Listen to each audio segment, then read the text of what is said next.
I was born yesterday. Stupid camera. How do I? Okay. Hold up. I think Trevor, you can like mold it. Wait, really?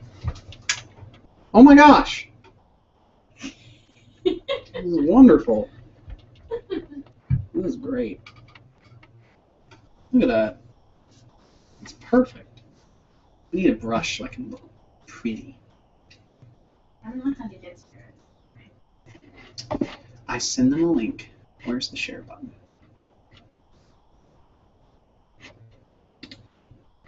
There it is. Found it. Oh, really? Oops, who did?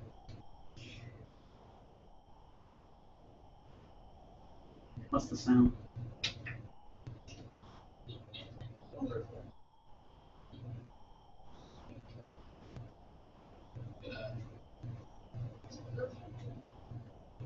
Okay, that's better. You can share the link. Oh wait, there it is, links. Oopsie. Who's saying hi? Go away, things. Wait, can I do things? Whoa!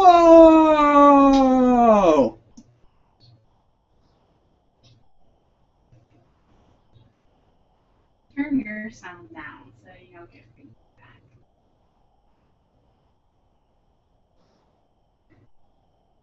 Okay, that's better. Okay, there's that. I'll move this over. Breaking my computer. There's that. All is good. All is good. Guys, whoever's here, apparently I opened an app where apparently you can answer questions. It's a Q&A app. So, I don't know how you're going to figure out how to use it, but it's on the right side of my screen. So we got to figure it out together. Together. We can believe. Because it's what my cutie market's telling me. What a bug. No, it's not. Lint! What the heck did they do? YouTube changed everything again. Stop changing things, YouTube! Amazing Katie wants to know. Amazing Katie wants to know how I am. How am I, Amazing Katie? How do they get to the... Oh! Guys! Oh! On the front of the screen, right when you click it, it says that bottom left, it says be part of the conversation. The thing that all y'all click X on, that whole jazz? Yeah, that's totally like a thing you can click to join in.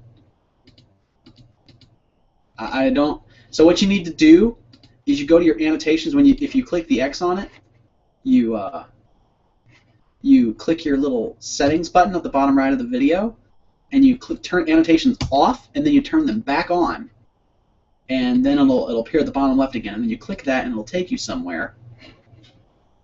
And then it says, "Oh gosh, we're gonna have feedback for about 3 seconds," and then you can be a part of the conversation, and I can see your questions. Simple as that. Boom, nailed it. Nailed it. Nailed that junk. So, first person who gets to comment with that app gets, like, cookies, and I get to say your name and all this other random stuff that's really strange.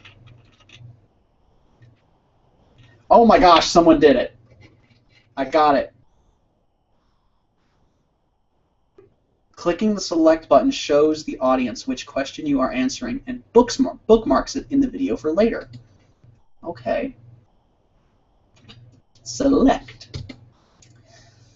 It has been selected. Done. Drew Doom, you said hello. I say hello back. So it has been selected. Did it appear on the stream? Go to the stream real quick to see if maybe it'll appear on it. Because I answered it, maybe it like appears and says when I'm selecting or something strange. Yeah, People are just now figuring it out, if at all, because it's confusing. It's me, Andrew. Snap! It's Andrew again. Isn't my boy Andrew from Georgia? Is it that Andrew? Andrew from Georgia. I'm currently answering your question, apparently. And maybe it's appearing in the video, maybe not. I will check myself. Let's skip forward a little bit to where we are. Let me see here. Y'all know how the first, 5 minutes of these Q&A things goes. It's nothing but just a bunch of experimenting and things like that, so do not worry. Okay, that's just being strange. Anywho, oh my gosh, look at all this. Look at all the questions are coming in now. It's epic. Okay, let's see. I am currently answering What's the Next Song Gonna Be by Mannheimer99. The next song is going to be... I hope you're going to enjoy that one, guys. It's a really good one. No, I don't mind talking about what songs I have in the works, especially if you're coming here to listen to me impromptu talk about things. The next song, I'll probably be asked this throughout the short evening, but the next song I'm going to do some older songs, but I'm also going to do some more contemporary things as well, keep that going. So Phantom of the Opera, everyone wants music of the night. I want music of the night too, so that's more than likely going to happen. I got that thing I'm working on with Melinda, who is the girl who does the Google Translates. And we're doing a project that will coincide with my show Tune Summer. And I'm doing Mulan on her channel, so that'll be epic. I am also going to do... What other song? There's a song from Music Man, or the opening of Music Man. I'm planning on doing that. That'll be a really fun one. If you've never heard the opening of the play Music Man, it's pretty much like this giant scat rap fest. And so it's not really a cover per se, but it's really fun to do, and I think it falls right in line with Show Tune Summer, and that'll be an absolute blast. I'm also going to be doing more contemporary stuff, because the Show Tune Summer stuff I love doing. I personally love it. But it is not going to get a lot of traffic into the channel. And whenever you're trying to run a channel that is generating views and generating viewership, you want to appeal to wide masses. And so I'll continue to do the things that I love, such as Show Tune Summer, and then I'll do some more contemporary stuff that brings in new people and that I can have fun with as well. So you'll probably be hearing that song Bastille from Pompeii by Bastille. You're going to be hearing that song pretty soon, because I really do enjoy that song. And then possibly Amnesia by 5 Seconds of Summer. So those are some other ones that I'll be doing on the side with Show Tune Summer. So be ready for those, and I will move on to the next question. That is fun. I enjoy that. I love clicking select. Drew Doom, Andrew, my boy, has asked, are you going to sing a song from Little Shop of Horrors?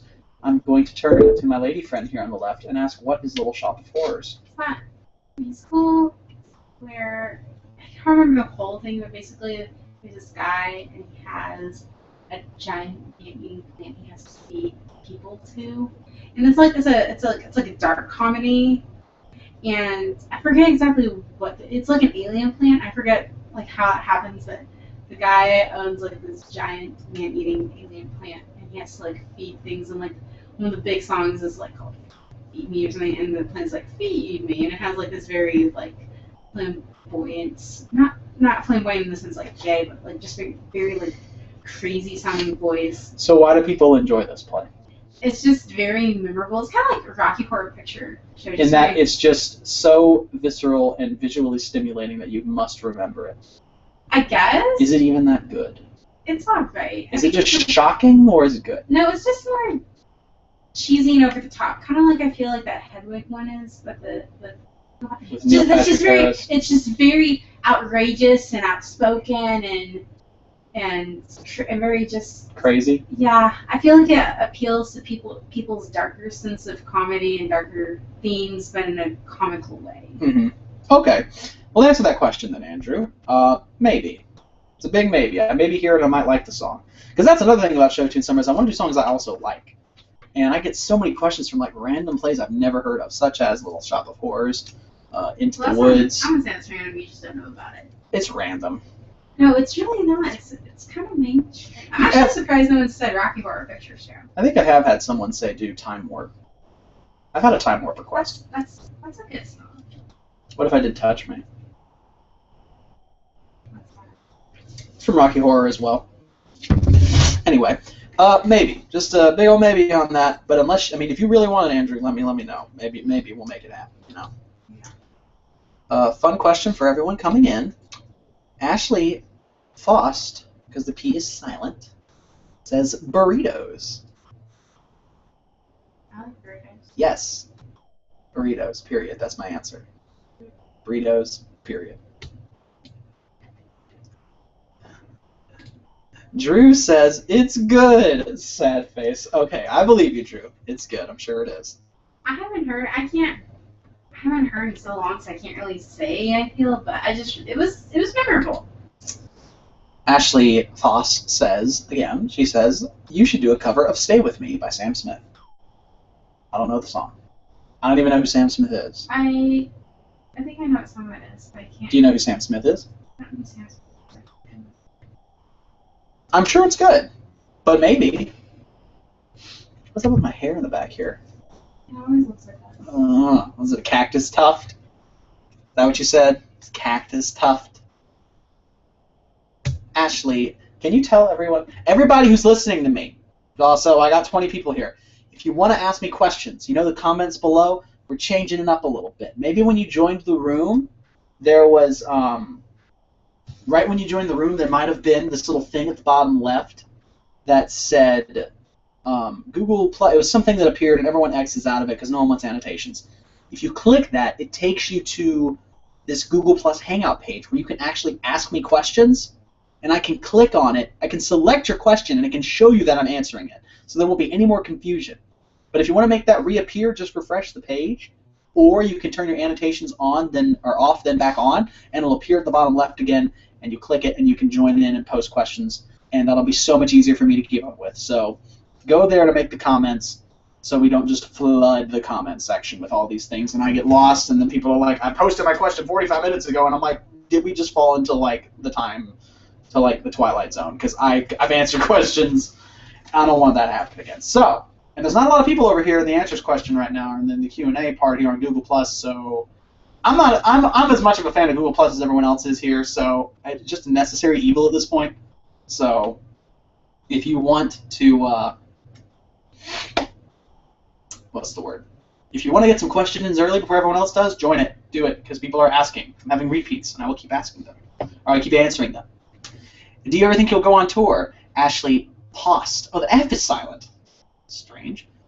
The Post, she says, well, I go on tour. If I ever get signed and ever get a lot of money, or if I just ever get a lot of money in general, I'll go on tour. But as of right now, I don't have a lot of money to be throwing around, so sadly, I'm going to have to say no on that one. You do visit places that have meetups. I do visit places and have meetups. I do. Wherever I go, I try to let people know where I'm going to be. Let's see. Will you... There we go. Death Angel Link. Okay. I was thinking of Death Angle, or Death Lang. The Thangalink. I was thinking like that. He asks, or she, will you ever play with Lindsay Sterling? I would love to. That'd be amazing. I think she's incredibly talented and an incredible musician, nonetheless. You know, I think it's so interesting. I think it's difficult. It's a little tricky when you start throwing the word talented around, because talent kind of indicates that you were born with it. Like you're Tiger Woods, 3 years old, hitting 355-yard, shots down the fairway, where it's like you can go, that kid has talent. And I think talent almost indicates something that you just were given. You didn't have to work for it. You didn't have to try. But so all this to say, I think Lindsay Sterling is an incredibly musician, and she's worked very hard to get where she is. And I would be incredibly grateful to play with her and do something with her, because she is just a lot of fun too, from what I understand. And there's some really interesting things going on actually right now that I hope continue to develop. And it's kind of related to the Sterling family. But I will keep that close to the chest for now. Just know that things are happening, and it'll be interesting. So, there you go, Death Angel Link. Let's see. I can delete questions. Man, I'm just I'm just judge, jury, and executioner. Here we go. DM Guitar Lover 123 says, "What is your favorite cover that you have done?" That's a good question. I like that question. Kara, what's your favorite cover that I've done? No, that wasn't a question for me. I'm directing it to you. My so. favorite,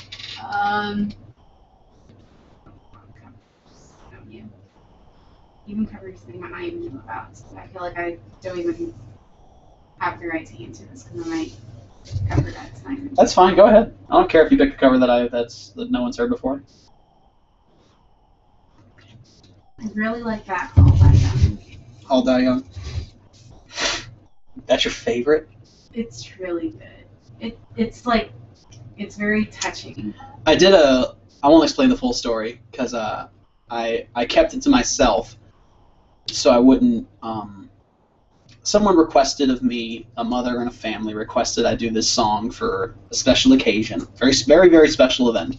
And I don't normally accept those things, mainly because it's that kind of idea where if you do it for one person, you got to do it for everybody. And it's not that I enjoy telling people no. I don't. I don't like it because if I were to do it, though, it would really be hard to keep up with. And I don't want to hurt people's expectations, and I just don't have as much time. That's really the main thing. But this one was particularly a peculiar situation, and I thought it'd be appropriate to do a quick little sing for their event. And it's this song called "We All Die Young" from a movie called Rockstar, I think. And I did an a cappella version of it. So I sent it to them. I kept it really private. So it was a gift to them, and they can do with it what they will. If they wanted to release it, I told them they could do what they want with it. But for me personally, I'll let it be a gift to them. But my favorite cover, since that's the question, so I'll get back around to it. But everyone likes stories. My favorite cover that I think I've ever done. I think every cover I do is the new favorite cover of the day. I would say, man. I'm legitimately looking through. I'm trying to think of a song where I just had an absolute. If you go into the annals of my channel, and find some of my song covers that I did with Rock Band, I just had so much fun doing those. Those aren't really covers per se; they don't really count, especially considering what I do now. But I loved doing those. They were so much fun. Well, if you had to pick from your current covers, if I had to pick from my current covers, the one that's everyone's seen since Let It Go, to narrow it down. I might have to say This Day Aria. I think I'd pick Phantom. You'd pick Phantom? Mm-hmm. I loved doing that, but at the same time, the song was so. I had to use like a combination of two separate instrumentals and merge them together because they each had weird timings and whatnot. And even then, I had to edit the Phantom one, so I didn't want to edit the Phantom video. I wanted it to be one take, but the timing was so strange in so many in several places in the song where I couldn't keep up with it, and I wanted to do it that day. I wanted to get it out, and I was just feeling it. So I guess I wanted to enjoy that song more than I did. But I really did enjoy doing that one. So my favorite as of right now literally is the cover I just released, This Day Aria. I love acting and singing so much, and that song is so much fun to sing anyway, so that's my favorite. And I will click done. Let's go down here. Oh, yay, more comment. Oh, more questions. I'm so happy. Abe Tenenbaum says, what a great last name. Have you considered getting a Patreon? I'm sure a lot of us would love to support your work a bit. Oh, A Patreon. It's like those fundraising things? Yeah, kind of. It's like a subscription, actually. I've seen that, but I don't know what it is. You basically Basically, people will pay a certain amount to see your videos, but you give them things in return for paying for a subscription. Okay. So, like, if I say if you donate $1 every month, I think it's every month. I don't think it's every video. It's every month. If you donate a video, say if you donate $5 every month, you get early access to the videos. You get like a special email list. You get calls with, like, say some YouTube people. As I stumble over my words, some YouTube people do like calls with people, special nights for the Patreon guys, and then some people will do game nights with Patreon people. Okay. So it's this idea of kind of uniting everyone who's willing to give money. And I guess I've thought of it, But I would also say, like, I'd much prefer you go and download the music that I have. I'm going to keep doing this stuff, these hangouts and whatnot, I want to do them for free. I don't want to siphon them off to people. And I have Skype nights and whatnot, but I have Skype nights and whatnot. And I put that on the website for people to sign up for, and I don't want that to be excluded from anyone. And I don't want people to feel like they're giving me their money is going to put them ahead of someone else. So I think it's a neat idea. I guess for right now, though, from where I'm at status-wise, I don't need it. It's not necessary. But if you want to support in that way monetarily, I would greatly appreciate it if you went to Louder and downloaded the music. You can give $1, you can give more.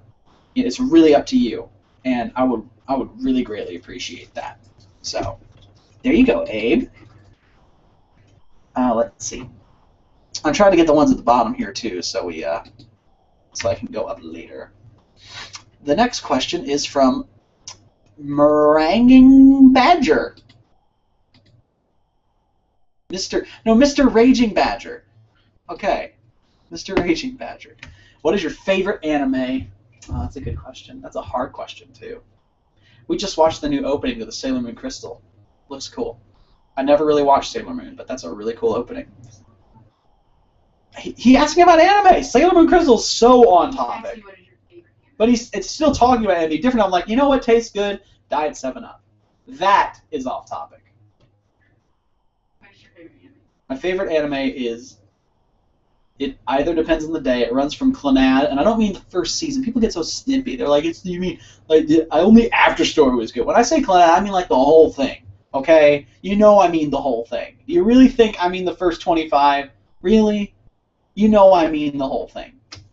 So it ranges depending on the day between Clannad and Toradora. It really falls in between. Any day it could be that. Any day. Nostalgia purposes, love Hina, because that show was literally my actual life for a while, and it's not as pleasant as it seems. But yeah, so there's your answer to that, Mr. Raging Badger.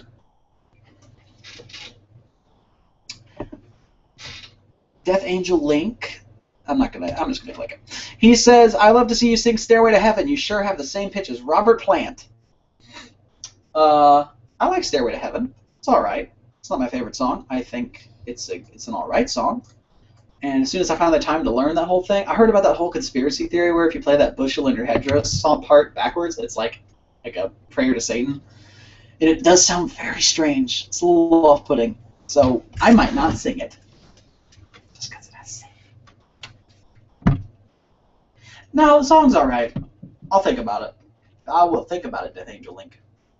I'm assuming Robert Plant is the lead singer of Led Zeppelin.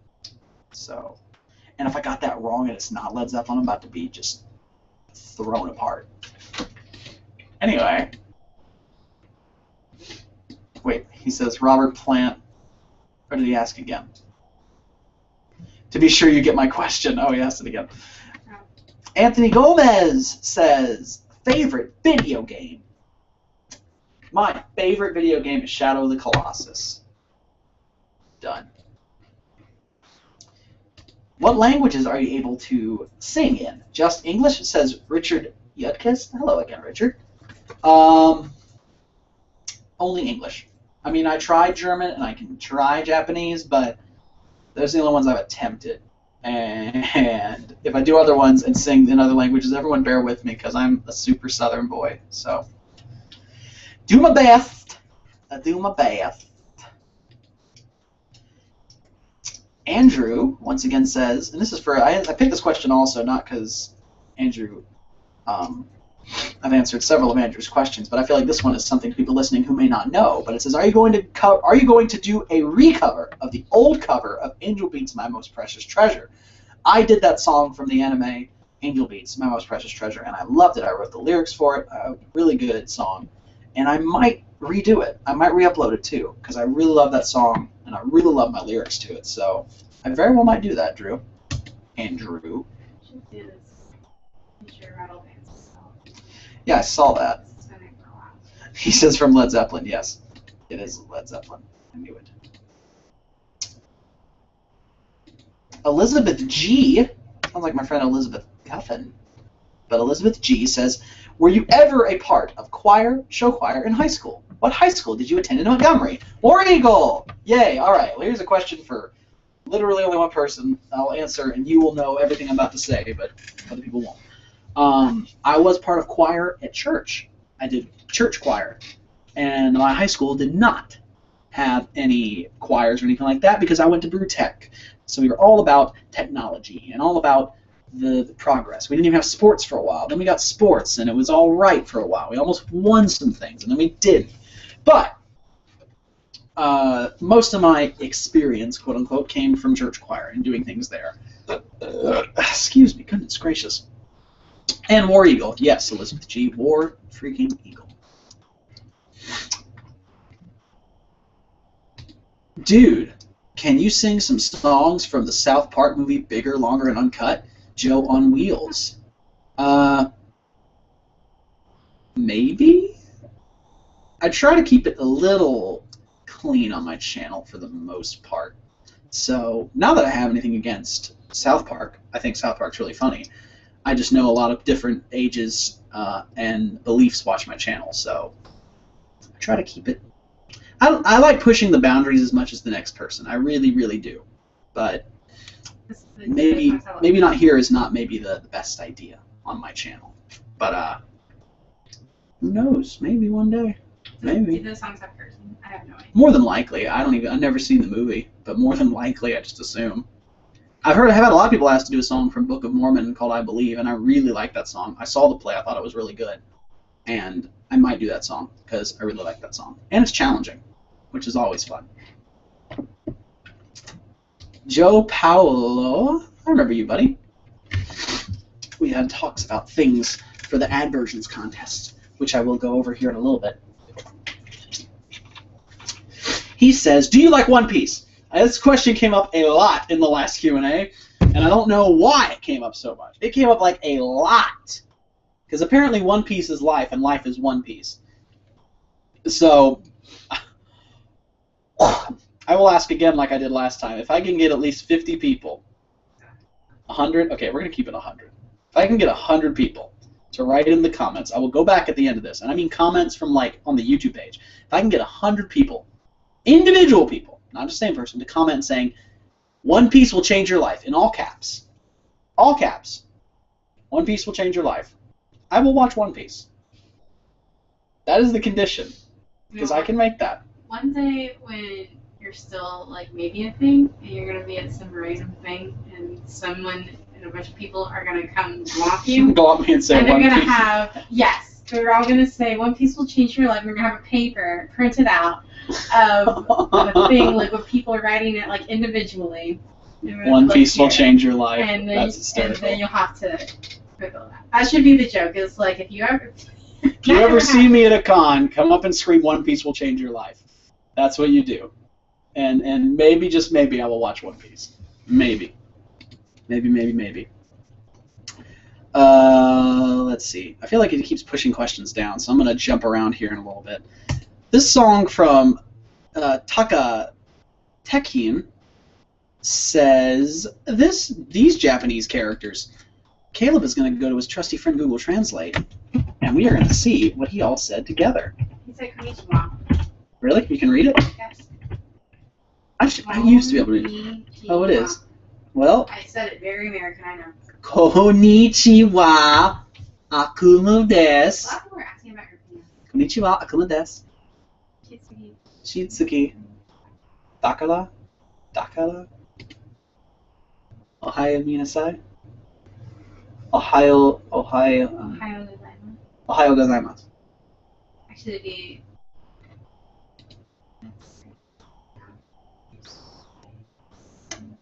Anyway. Loopy1324 says, Caleb, your version of This Day Aria sounded really awesome. Any plans to make any more covers for My Little Pony? Friendship is Magic. After having heard This Day Aria a lot, I've started to look at all the other songs, and they're all so very good. It's really crazy how good they are. What? So? Isn't that a good thing? Where's your crown? Show me your crown. This is my crown, guys, from the video. The reason if you notice at the video, I kind of go slowly, and I do this and I put it on, and I kind of keep it like this. I don't ever show how it looks just sitting on my head, Because here's how it looks just sitting on my head without any hands on it. It looks really bad. There you go. I look like a bulb. I look like a cauliflower. Wait, no. It's just like. What do you think? Wait. Ask what they think. What do y'all think of this crown? Tell me what you think of this crown on my head. Because I went like this. Finally, the moment has arrived. I kept it right here, so you couldn't see how it looks when you drop it. But it looks really dumb. No, it doesn't. It looks stupid. Okay. So we're gonna continue on. But I like smile, smile, smile, and what my cutie mark is telling me. So I might do those. What? Nothing. What? I didn't say anything. I'm the queen. So I'm the queen. Remember that? Yes. I'm the queen. Oh, you have like a million questions left. I do. Keep asking about your band. Alfredo, you're really tasty, Alfredo. Moreno says, "Do you like Pokemon?" Yes, I love Pokemon. Justine Siletto, isn't it great hearing me trying to pronounce your names? Says, which pony from MLP is your favorite? I like Rarity a lot. She is my favorite. I like them all. I like Applejack second best. Mm-hmm. And then Fluttershy. You really identify with Fluttershy. Too bad she never has any products. No one buys Fluttershy stuff. Anyway. Eduardo Baptista says, can you do a cover of Full Metal Alchemist Brotherhood Opening 1? Again? Yui? Question mark. Maybe. Is the opening for Full Metal Alchemist, is the opening for FMA Brotherhood good? Yes. The first one? Yes. Worthy of covering? I think it's really good. Maybe. All right. I think there are some better ones, but I'm good. Taylor Martin says, hello, Taylor. Do you have a charger in your Yes. Here you go. Chargers are around this house like crazy. It says, are you still with From the Dark? I'm hungry for new material. I love your voice, and it's a boss for hard rock metal. And I really want some new stuff. Taylor, funny you should ask, and to everyone who doesn't know From the Dark, and I know this is the part where I was like, oh, get back to the covers and talk about other questions that are fun. No, I'm going to talk about my band because I love my band. I love it. It formed in 2009. We're a metal band. We do operatic, musical kind of stuff. You would love it. It won't take you long to go check it out. We did Phantom of the Opera. You all love Phantom. We did a whole album called The Opera Ghost about Phantom of the Opera. It's really cool sounding. So, You're not really mad. I'm not mad about what? Just not mad. I am! Because people don't go check out the bands. They do. If you really want to support, go check out From the Dark. It's on any video I have links to it. So you can go check out From the Dark there. But funny you should ask, Taylor. We are working on new material. Yes, I'm still with From the Dark. Phil, the lead guitarist, lead writer, has been sending me stuff, sending all of us stuff, and it is just so killer. It is so good. It's the best he's done. It's going to be about a 9-10 song album. We're working on a sequel to the Phantom stuff in a big, giant, about 13-minute opus, and the song, it's based off the Love Never Dies play. And the album is tentatively titled Growing Apart, which is about growing up and having relationships kind of spread apart. It's a concept album. We love concepts, so that's what we're doing right now, and it's gonna sound really good. I promise y'all you're gonna want to hear it because I'm gonna be pressing it really hard on my fan page when it comes around. So be ready, From the Dark, it's happening. Let's see here. Leaf Jones says, what kind of collabs would you consider doing in the future, if any, with some other YouTube artists? Nick Patera, Peter Hollins. I love both of those people, and I would love to do something with them, but no offense to them meant at all. But they are, or maybe I don't know how this is offensive, maybe it's self-deprecating, but they're on like a higher level. They're like on a whole other league, and they would have to come to me because I can't possibly go to them, and I could, but it's just. I guess I could go to them. Huh. I don't know if they'd listen to me. I guess that's why I mentioned the league thing, because I don't even know if it'd be worth my time to even ask.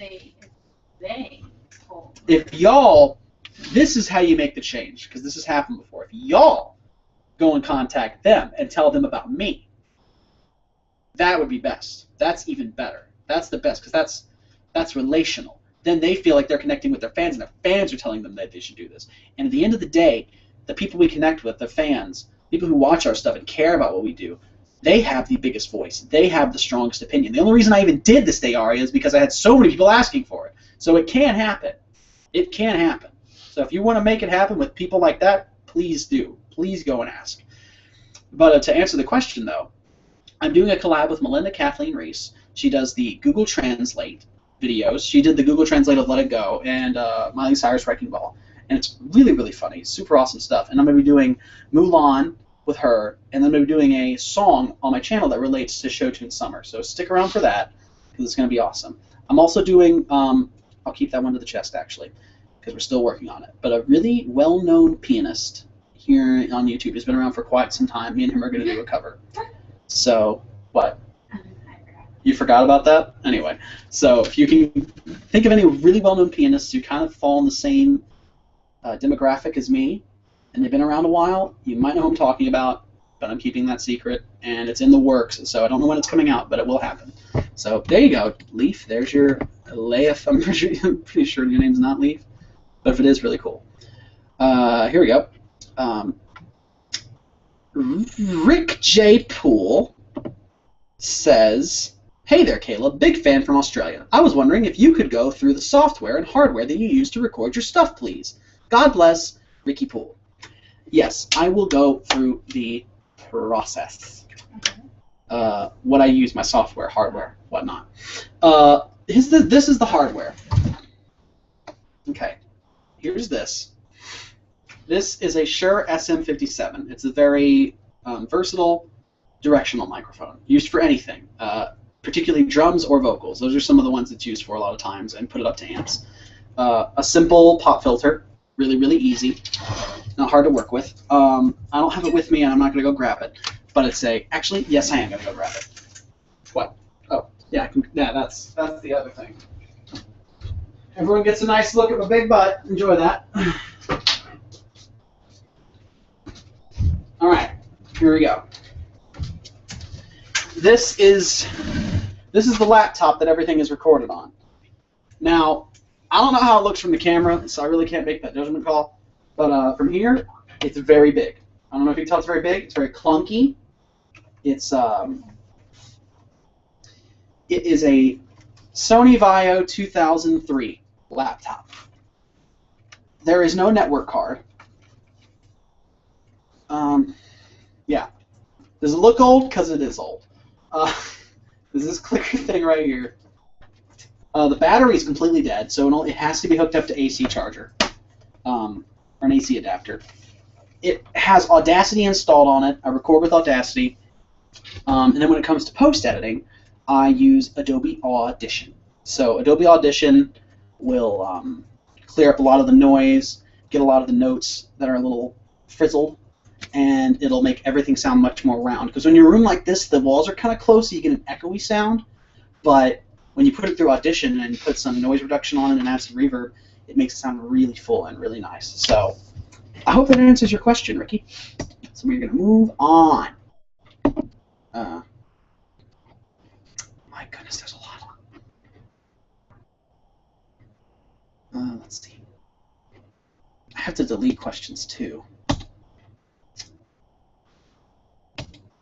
William Moriera says, "I am Brazilian and don't speak English. Haha, I like your voice. Congratulations. You may not speak it, but you just wrote it and it sounded fine. So, thank you, William." Let's see. Spataz, this kill whatever your friggin' name is, says, "What is your opinion of applesauce?" Applesauce can range from like... I love applesauce. Kara loves applesauce. Cinnamon applesauce is the best. Is this your Q&A, Kara? Does it say Kara Howell Q&A? Or does it say Caleb Hyles? It says Caleb Hyles. Yeah. You just get so excited. Can't control yourself. You can't control yourself when applesauce is brought up, huh? No, give me Olaf. Oh, I'm freaking out. I love applesauce. Applesauce is very tasty. It really depends, because applesauce can be really watery and really bland and ugh, it just tastes like you're eating really terribly tasted, like, covered snow.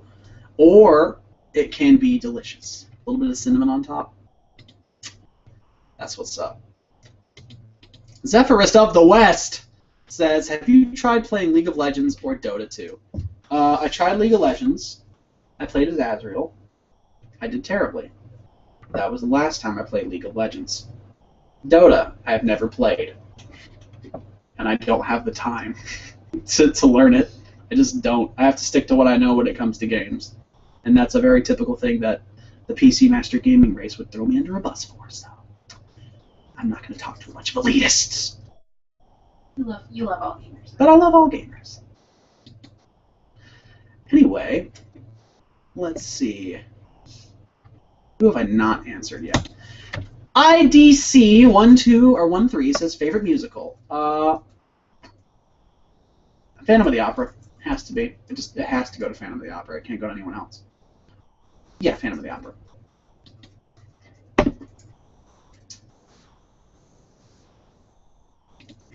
Pigman LP says, "Hi, you are so very good songist." Thank you, Pigman. I appreciate you a lot. Who else? Oh my gosh, Justine, I said your name right. Thank you. I cannot believe it. Stiletto. I'm so impressed with myself. I always get it wrong. Sebi237 says, "Hey Caleb, big fan from Belgium. Question: What? I love Belgium. You like Belgian waffles? No, I like Belgium. You've been to Belgium? I've been to Belgium. Oh, wait, I remember you told me that. And you had like these, and they had the waffle trucks. Yes. Did you go early in the morning?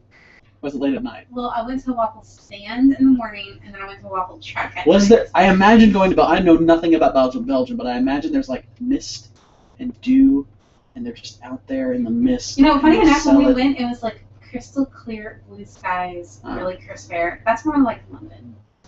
But Belgium's awesome. I love your beer, chocolate, and waffles. All really good. Is everyone there very large? Because they should be. No, everyone's really fit because they walk all the time. They're eating chocolate and waffles all day.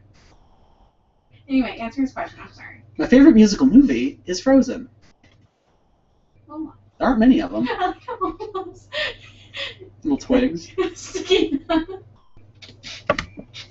Olaf, you do it.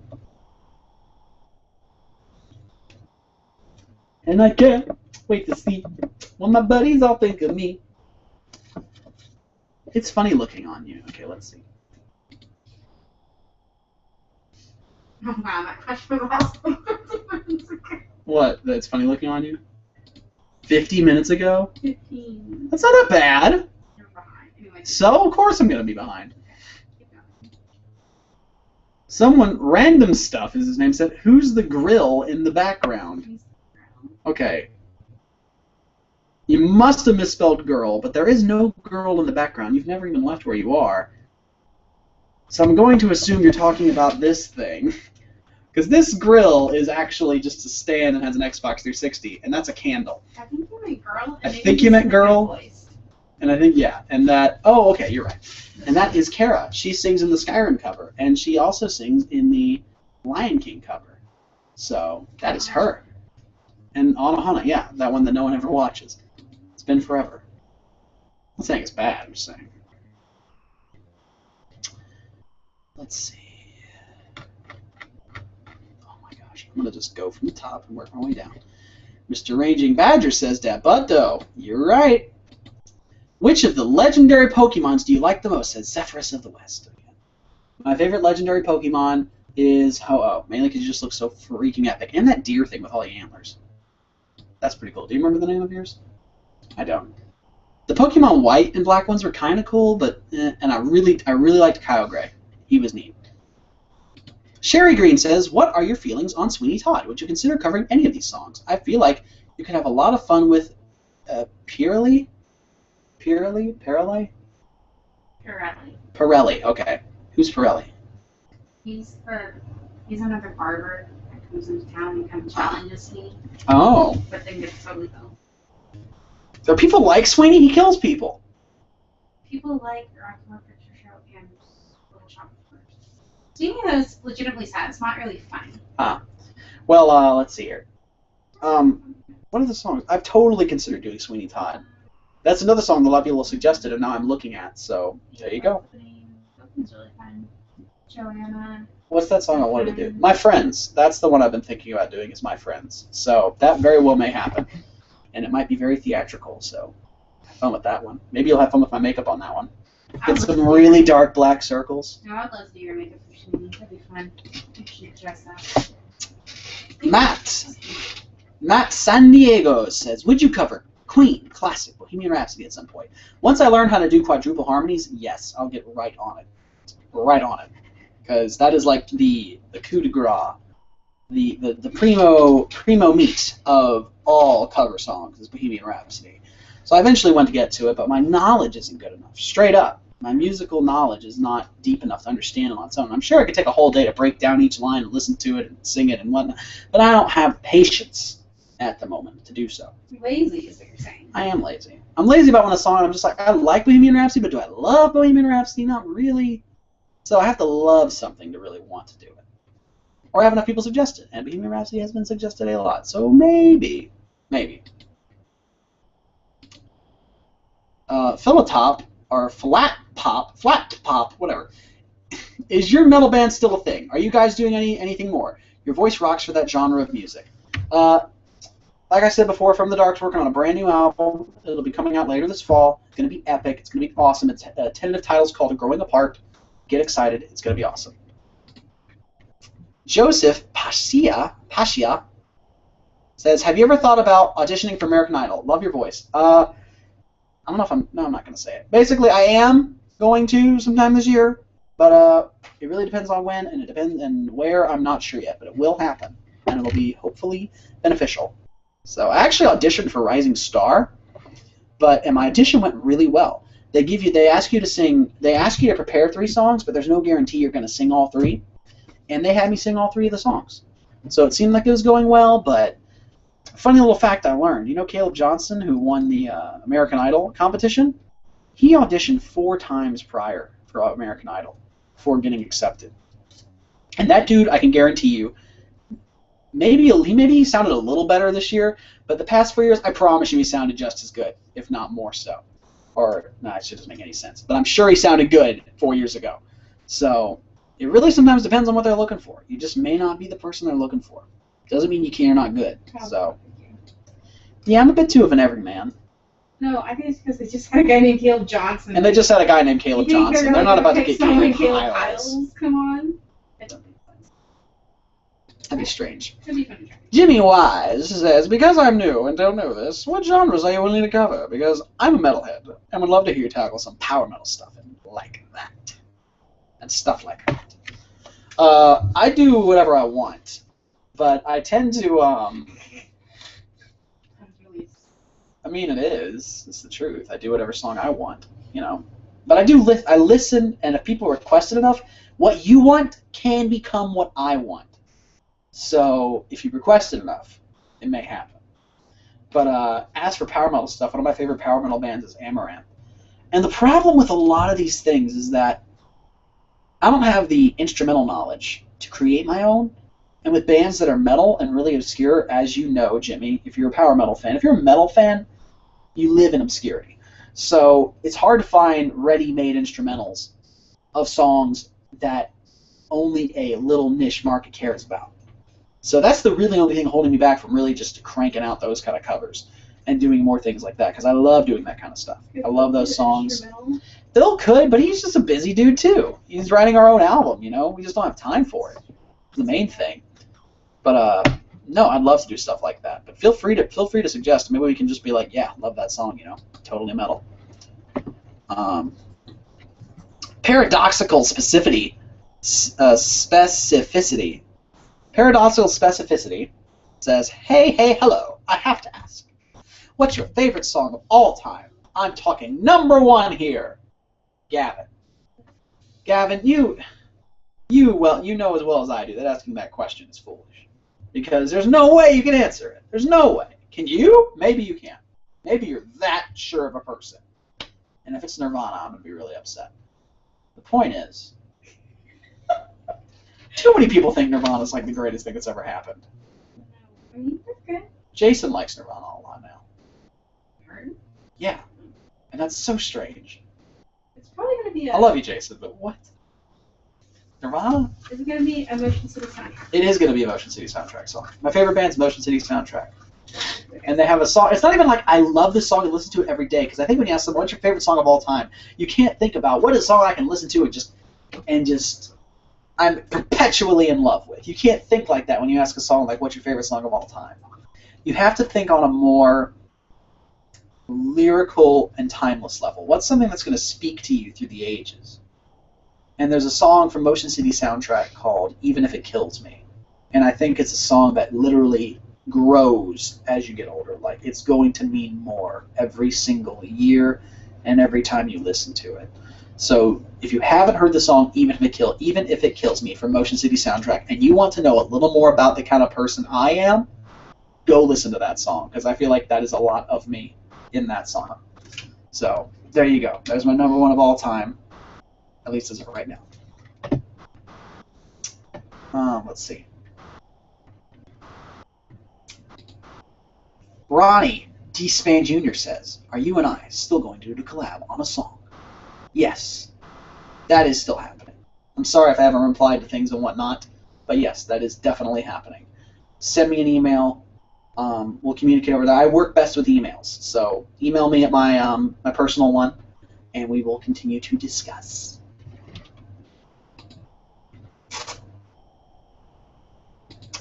Taylor Martin, because he's awesome, says, I think you should give your awesome girlfriend a giant hug and tell her she should join the next Q&A. Also, there's a rapper in Alabama named Applesauce. Oh, yay! The applesauce or the hug? I think applesauce is kind of cool. Neil might know him. Anyway, go ahead. He says, also, there's a rapper in Alabama named Applesauce. Seriously. And let's all take a moment to appreciate that. Taylor Martin from Alabama. Taylor Martin, there's a lot of strange things in Alabama. And I don't know if you live there, but if you did, that first of all, we have a rapper named Applesauce and a minor league baseball team named Biscuits. So I love the Biscuits. Go Biscuits. You haven't had to live with it. You can't say that. You didn't have to grow up with it. Oh. Go listen to the rapper Applesauce. Probably be like, yo, applesauce, all up in this grill, yo. He'll say something like gross about applesauce, and it's like, oh, you ruined it. You ruined it, applesauce. Why are you doing that? Do I get a hug now, or do I get a hug later? You can come over here and give me a hug, because I'm not going to go give you a hug and leave them. It says, go give your girlfriend a hug. That'll just be strange, because I won't be hearing, all they hear is sound, and that's just very awkward, and people are going to make implications. You have to come here and give me a hug. I'll give you a hug later. No, you have to give me a hug now! Like my hand. No! I'll give you a hug in a minute. Now! I want cake now! Don't go to the bathroom. Don't. Stop, young lady!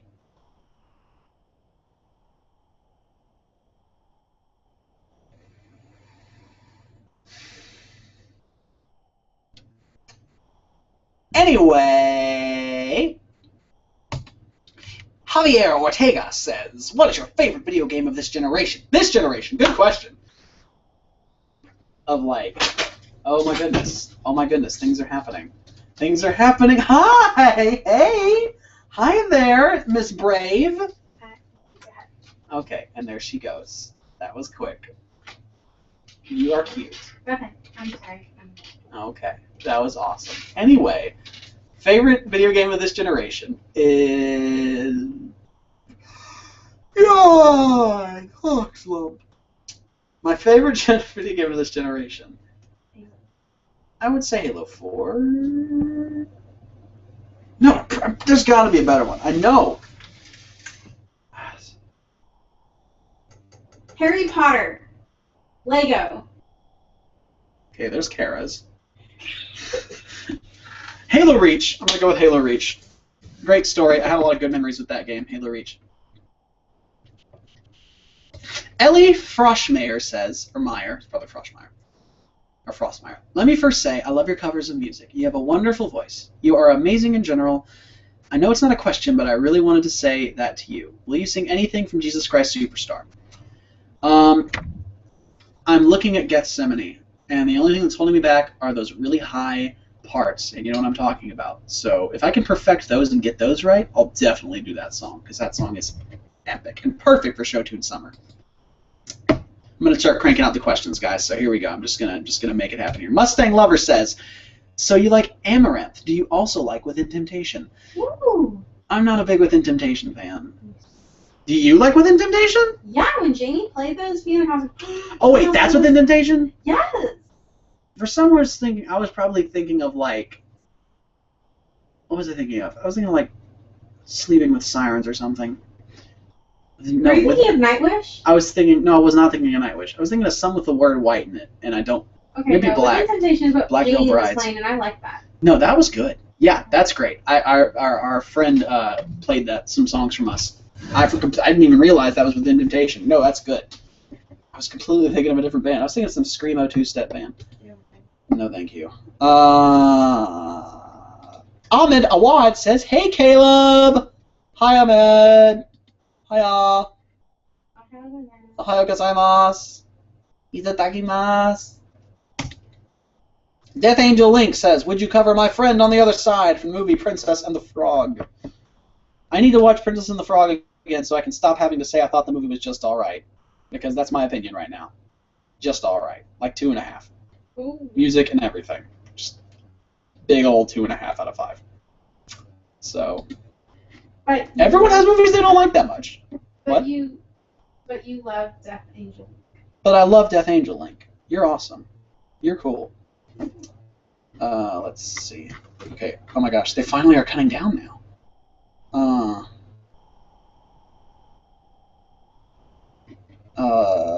Muletail11 says, have you ever tried breathing helium out of a balloon and then singing? If so, what did it sound like? Well, Muletail, I've never tried it personally myself because I've always been scared to be honest. Seriously. Have you done it, Kara? Yes. How's it feel? I'm feeling great, man. Your voice just comes out and it sounds different? Yeah. Huh. Strange. I've just been afraid of it. But if you want to know how it sounds, just look up a video. I'm sure you know how to do that. I think you're asking how does it sound to me. I'm sure it just sounds like me, just higher pitched, like an Oompa Loompa. No, Oompa Loompas are low. No, Oompa Loompas are higher pitched. No, Oompa Loompas are truly low pitched. Are they? Oh yeah, they're like the elephant. You're right. Chipmunk. There we go. Moving on. Oh wait, no, the questions did not stop. They're still at the bottom. Keep going. I'm going. Lupe1324 says, you should totally do Smile, Smile, Smile. That's an awesome song from MLP. Also, for show team summer, are you thinking of doing anything from Sound of Music? I should do something from Sound of Music. It's a classic. And I do love Smile, Smile, Smile. That was actually what I was thinking of. I mentioned that. I love that song.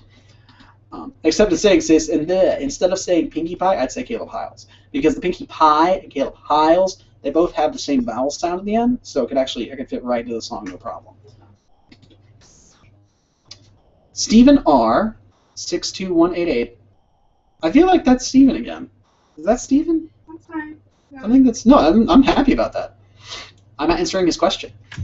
What would you say is your ultimate goal or achievement that you are working towards as a cover artist? That's a deep question, man. Steven Ramirez? I think it is Stephen Ramirez. Okay, anyway, go ahead. Which is epic. That's a really difficult question. As a cover artist who does cover songs, I would love to keep doing so. I would love to be able to.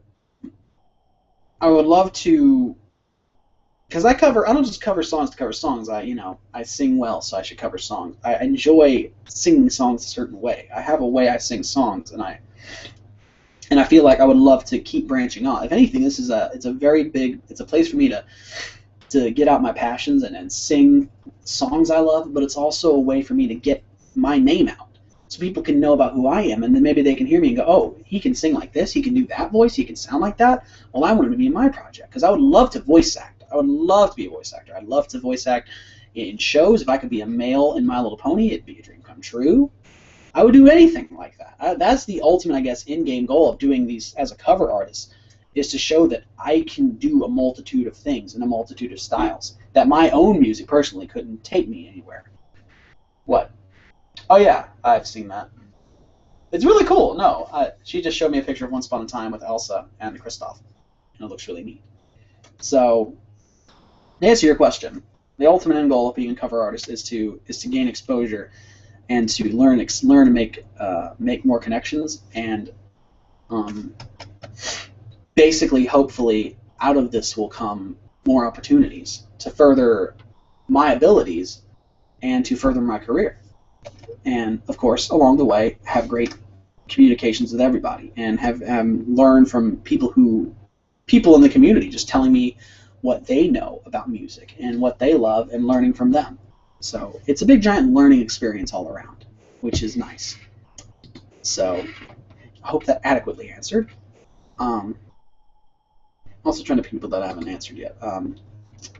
Joseph says, "Can you do a cover of You Raise Me Up?" I love that song.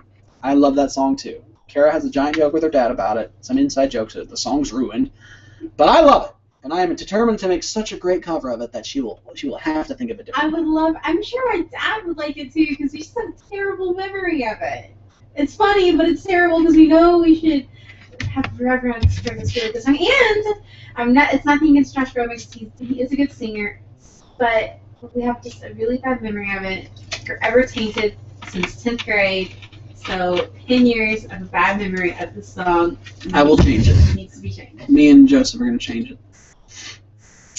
Let's see. Sebi237 says, "What are your thoughts on Game of Thrones? Would you consider to cover the epic Reign of Castamere song from the show? Would be so great." I've heard a lot of requests for Reign of Castamere, so that's definitely a possibility. I've never seen Game of Thrones. I've heard a lot of things about Game of Thrones, probably a bunch of the things you're thinking in your head right now that are negative about the show, and I've also heard good things about the show. The fact of the matter is I am currently watching the show called House, so I don't have much time for other shows than that. So that's where my love is right now. Maybe later, maybe. I still have other shows on the back burner before Game of Thrones, but there's just too much good television out these days. Cover the House theme song. There's no words. Yes, there is. No, there's not? Yeah, there's a lyric version of it. Ugh. It doesn't seem like a song that needs words. It's really good. I'm sure it is. It sounds bad, though. It just sounds like it'd be bad. I like this question. Sorry, I know you're trying to go in order, but I just see this question says, "How long did it take you to grow that beard?" I just love beard questions. I don't even see that one. So, talking about saying lover for when I see it. It has 5 thumbs up. I know it's really funny. How long did it take you to grow that beard? This beard, I shaved it last at, right before I went to, I got it shaved off right before we went somewhere. Kendra. Was it Kendra Dogs? He was here around that time. So like 2.5 weeks ago. Yeah, about 2.5 weeks ago is how long it took to get this to where it is. And I've had to shave this patch several times so this doesn't grow with it and get really mangy. So there you go.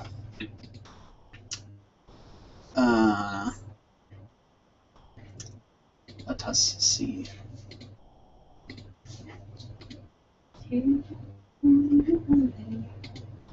Finally, the moment has arrived for me to be one lucky bride. Alfredo says, "You should do a Pokemon theme song cover." I did! I totally did a Pokemon theme song cover. Go check it out on my channel. Go look for it. You can find it. It's there. I'm serious. I'm dead serious. It was part of Nerd Week. Nerd Week Day 6, to be exact. So go check it out. I might do the black and white theme at some point in time, just because I love Oshawott, but we will see.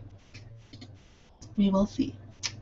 Javier Ortega says, "I'm watching from Venezuela, and my question is, someday you coming to South America?" My answer to you is someday. Maybe. Money is the villain here. Buy your covers. He also asks, Javier asks, "Will you make a cover with Pelike?" I posted on Pelike's Let It Go a while back saying, "Let's collab. I want to do something." It has got 100+ thumbs up and multiple comments. Let's give him so much attention. Let's comment. Go to Let It Go not Pelike. That's E-Rock. I did comment on Pelike's videos, though, and I've been following him for ages. He recently did a Digimon collab, like all the Digimon themes, which I'm like, how? He's a really cool guy. I would love to cover with him, but he is so astronomically good. Like, he is just up there in how good he is. He's not big enough. He's not. I think he almost has 1 million, maybe. He should be bigger. He should be bigger. He should be bigger. Even that, and his Let It Go needs to be bigger too. But some people don't like that voice, that style. I love it, but Samsui is good too. Oh, I love Samsui. I'm just saying that's what more people like. It is true. More people like Samsui. It's a much more agreeable voice. The Soul Meister says favorite Pokemon, and I say as of right now it is Oshawott. Right now it's Oshawott. So adorable. Show me your button. Huh? My button? I don't want to go get my button. I'm too lazy. Yosef says, what's your favorite part in Frozen? I love the part, honestly, where Olaf says, I like warm hugs. I forgot exactly how I was feeling when he said that, but I feel like it's... I like warm hugs. It's just when he's introducing himself at the beginning. Yeah, I loved that. There's something very human about it. It just felt very human in a very relatable way. It's straight up innocence. That's all Olaf is just like innocence incarnate, which is a really interesting concept for a character and makes him all the more likable. And that's when he says cheesy lines like, some people are worth melting for. It actually matters and it hits, instead of just a random deep line being said by some character who has had absolutely no development whatsoever. It wouldn't mean anything. Doctor Who 2016 says, have you ever made a cover of Hallelujah? I have never made a cover of Hallelujah. I more than likely will not, because too many people do it. Too many people do it. Too many. Far too many. But it's requested a lot. It is requested a lot. Maybe one day? Maybe one day I'll do it if y'all request it enough. Maybe I just need to see it every Q&A. Just, hey, do this, do this, do this. Maybe, we'll see. Zyjin says, how did you learn to sing? Did you take singing lessons, or did you participate in choir, or did you just teach yourself?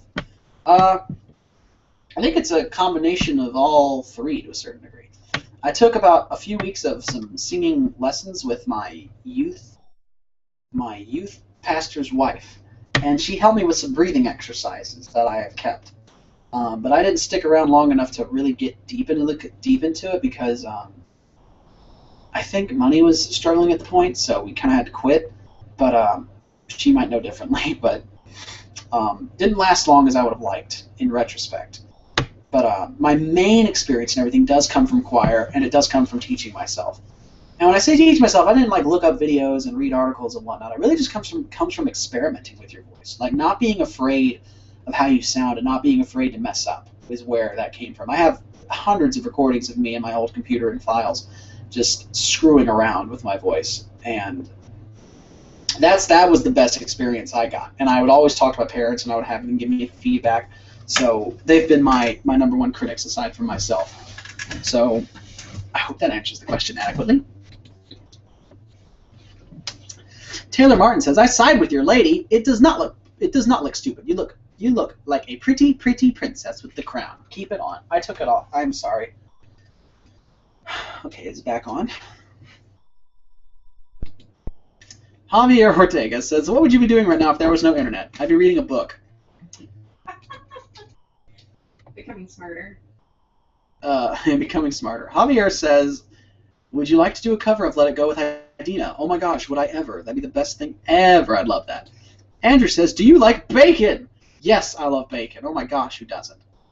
Taylor Martin says, you're watching House? Caleb, please. Caleb, please. Sing Alanis Morissette's Not As We. Your emotive vocals and that song in particular. I'd die happy. Have you heard of that song? I know Alanis Morissette, but I've never heard that song. That's it. It's called Not As We. I'll look it up. You look it up. You look it up. We're going to keep moving. Can you do a cover of Hallelujah, lol? I think he's just asking again, like, can you make one? Can you just do it? Let's just do it. I might. I can just sing it. It's not hard. It's such a simple song. Sing right now. Sing a verse. Why? Just so they can be happy, and you don't have to put in as much work. Where's the key? There it is. What? I'm bad at performing live. Oh. I need to record it and edit it and stuff. Oh my gosh, this is sad. Just do it. No, okay. I heard there was... We're gonna go there. I heard there was a secret chord that David played and it pleased the Lord. You don't really care for music, do you? It goes like this, the fourth, the fifth, the minor fall and the major lift. The baffled king composing hallelujah. Hallelujah, hallelujah, hallelujah. Mumford and Son style. Hallelujah, hallelujah, hallelujah, hallelujah. Here come the gang vocals. Hallelujah. Anyway, there you go. You saw her bathing on a roof. Your faith was strong, but you needed proof. Beauty in the moonlight overtook you. She tied you to, that's the best part, that's the best part. She tied you to a kitchen chair. I lost my key. She tied you to a kitchen. Why did I lose it? I so lost it. She tied you to a kitchen chair. She broke your throat and she cut your hair. The Baffled King? Not Baffled King again.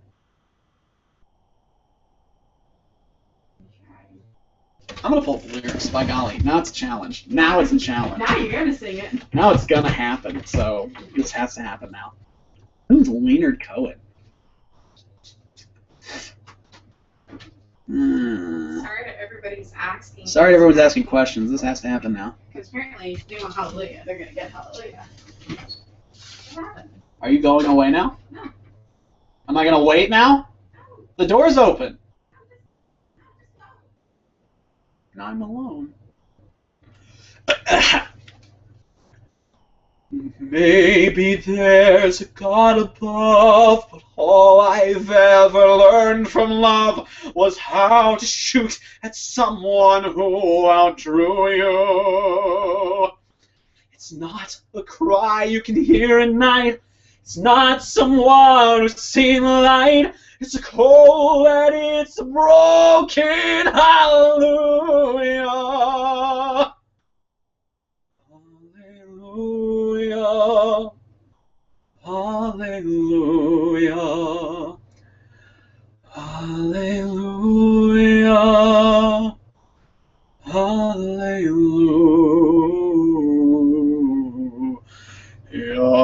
It's late in the day. I can't do the low notes. There you go. That's my favorite part of the whole song. It's a cold and it's a broken hallelujah. It's like, frick, that's so heavy. What the? I stand before a lotus song? Okay, there you go. Is everyone happy? I know the song. It's done. Ziphrus just said, can you sing for us right now? There you go. My answer to that question is done. Harry Mess says, what a great name. Oh, hey, super glad I checked YouTube and found this. Firstly, I want to say, I love your singing. You have an amazing voice. What's your favorite song? Is the one that you have a strong emotional connection to.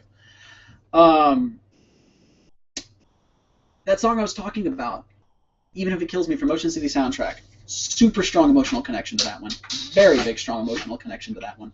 There's also a song they do called LGFUAD, and it's got a bad word in it, but the overall meaning of the song I resonate to really well. There's a song called Morning Has Broken. Stephen Curtis Chapman has a version of it, and it's gorgeous. So go look that one up too. It's a very peaceful, content song. So I really relate to those two. So Morning Is Broken, LGFUAD, and Even If It Kills Me. And there's a song by Reliant K that I really, really like too. It's called Therapy. Great song. It's called PTL. No, it's not called PTL.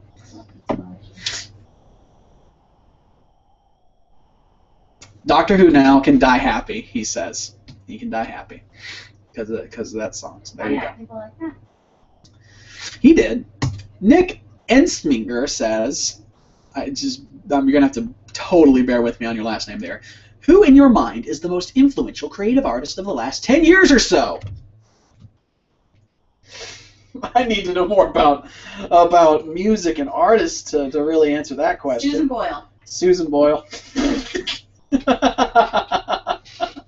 There you go. Susan Boyle, guys. There's the real answer. Wow, look at my bicep jump like that. Watch it. Whoa. What's in them? You can't see. Yeah, it's strange looking.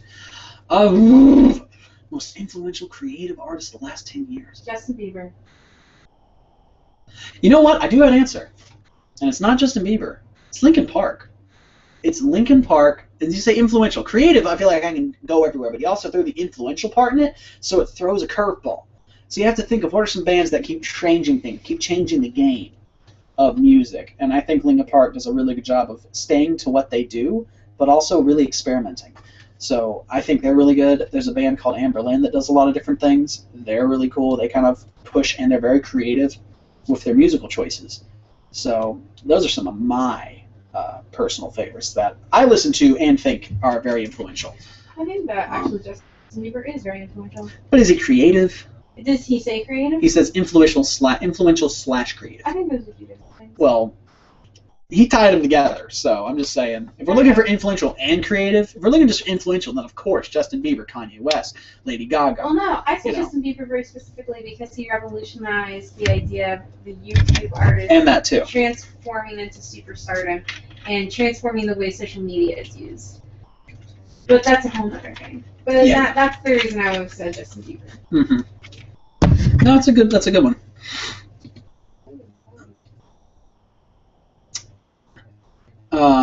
Pradheppen Raghaven, sounds like a name from Skyrim, it had 5 thumbs up on this. It says, how did you get the note right? And did you attend music school, or is it natural talent? When you say note right, I'm assuming you mean key, how I got into key.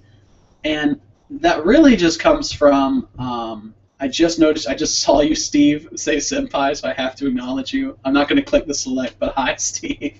I love that so much. I don't know. People have called it perfect pitch. I've had someone say, oh, you have perfect pitch, because I've done that before. I'll just sing a song out of nowhere, and I'm like, I guess. I think it just comes from, if you can sing a song from memory, if you just listen to a song enough, you'll more than likely sing it in the right key. You just have to listen to it live to know it really well. And if you practice it enough, singing songs, like doing short-term memory, just kind of rolling things back, I think eventually, when you hear songs, you recognize the key in your head. Because I can tell you what song that key is, and I can be like, oh, that's C, duh, that's D, or whatever it is.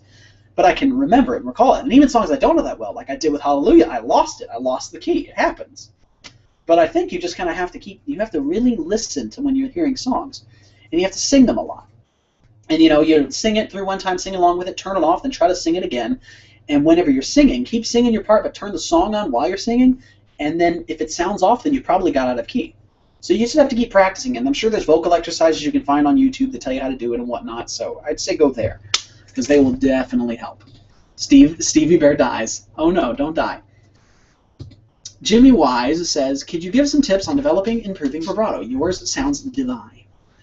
When I was younger, I asked about vibrato actually, when I was a kid, because I didn't know what it was, and I didn't like vibrato when I was younger, actually. I thought it sounded silly.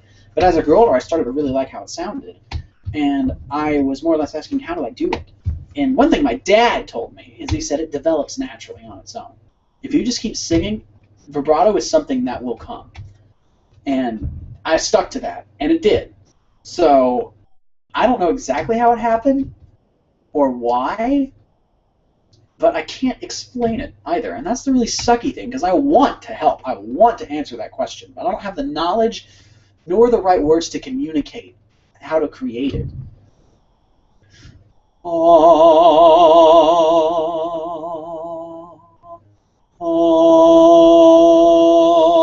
also know this, it's really hard to stop vibrato for me. Like, I have to make an intentional move in my voice to make it be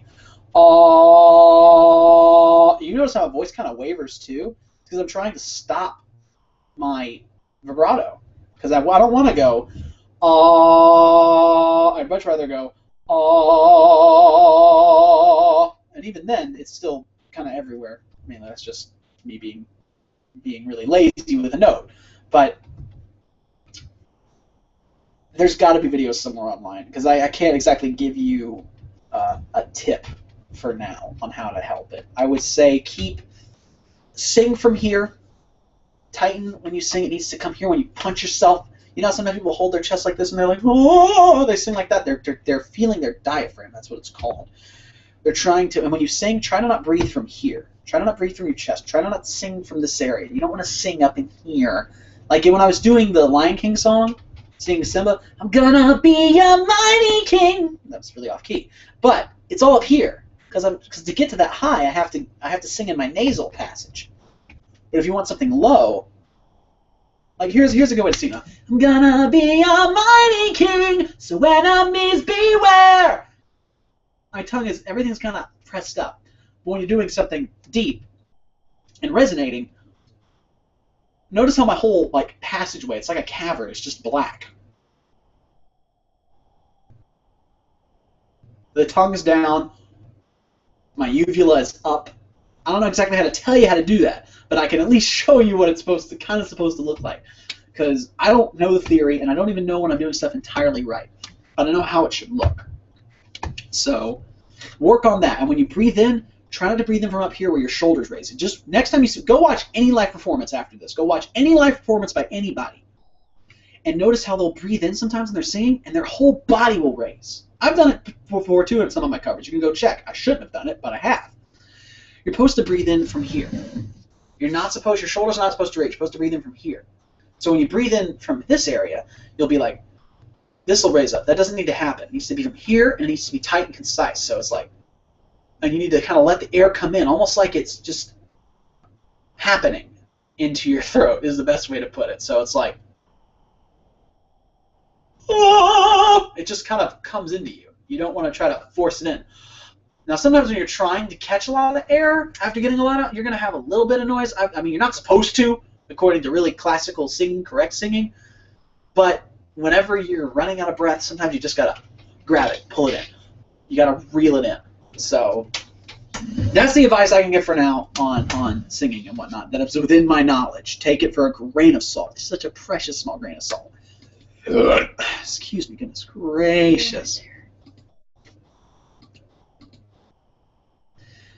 Ahmedi Taha says, such a great name, you have a bucket of talent, dude. Thank you. Where do you see yourself in 4 years? Still doing this, still singing, and even if I didn't YouTube disappeared off the face of the planet, I would never stop singing because singing brings me so much joy, and I feel like it's a gift I've been given, and I think everyone can sing, and I think it's a very human desire to want to sing, and I think anyone can sing really well. I think when I say I've been given a gift, I mean as though we all have the gift of singing. Now, whether we sing well is a totally different story.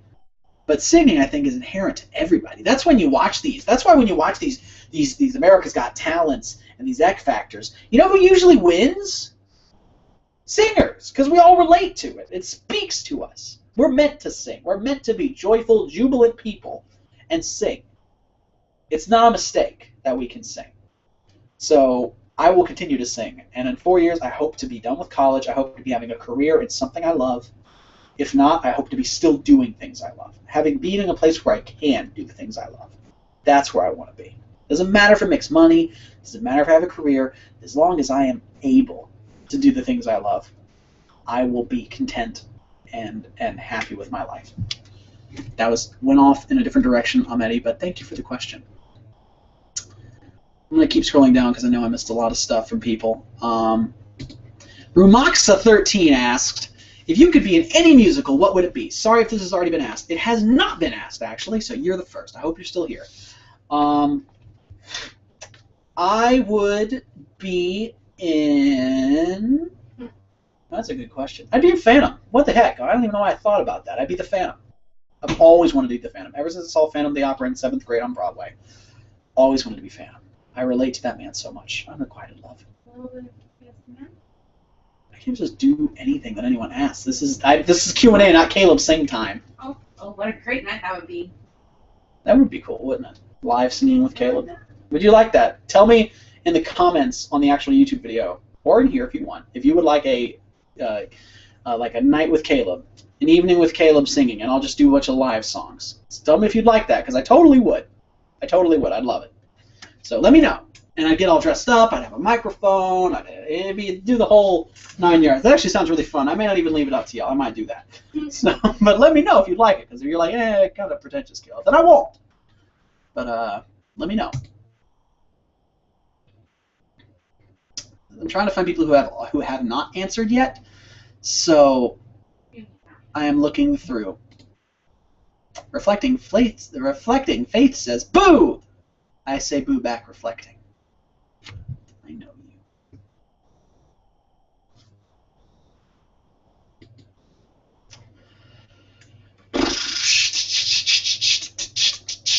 David Monti says, hi, I'm David from Argentina, and I just want to say that you have an amazing voice, and you are a real inspiration for me.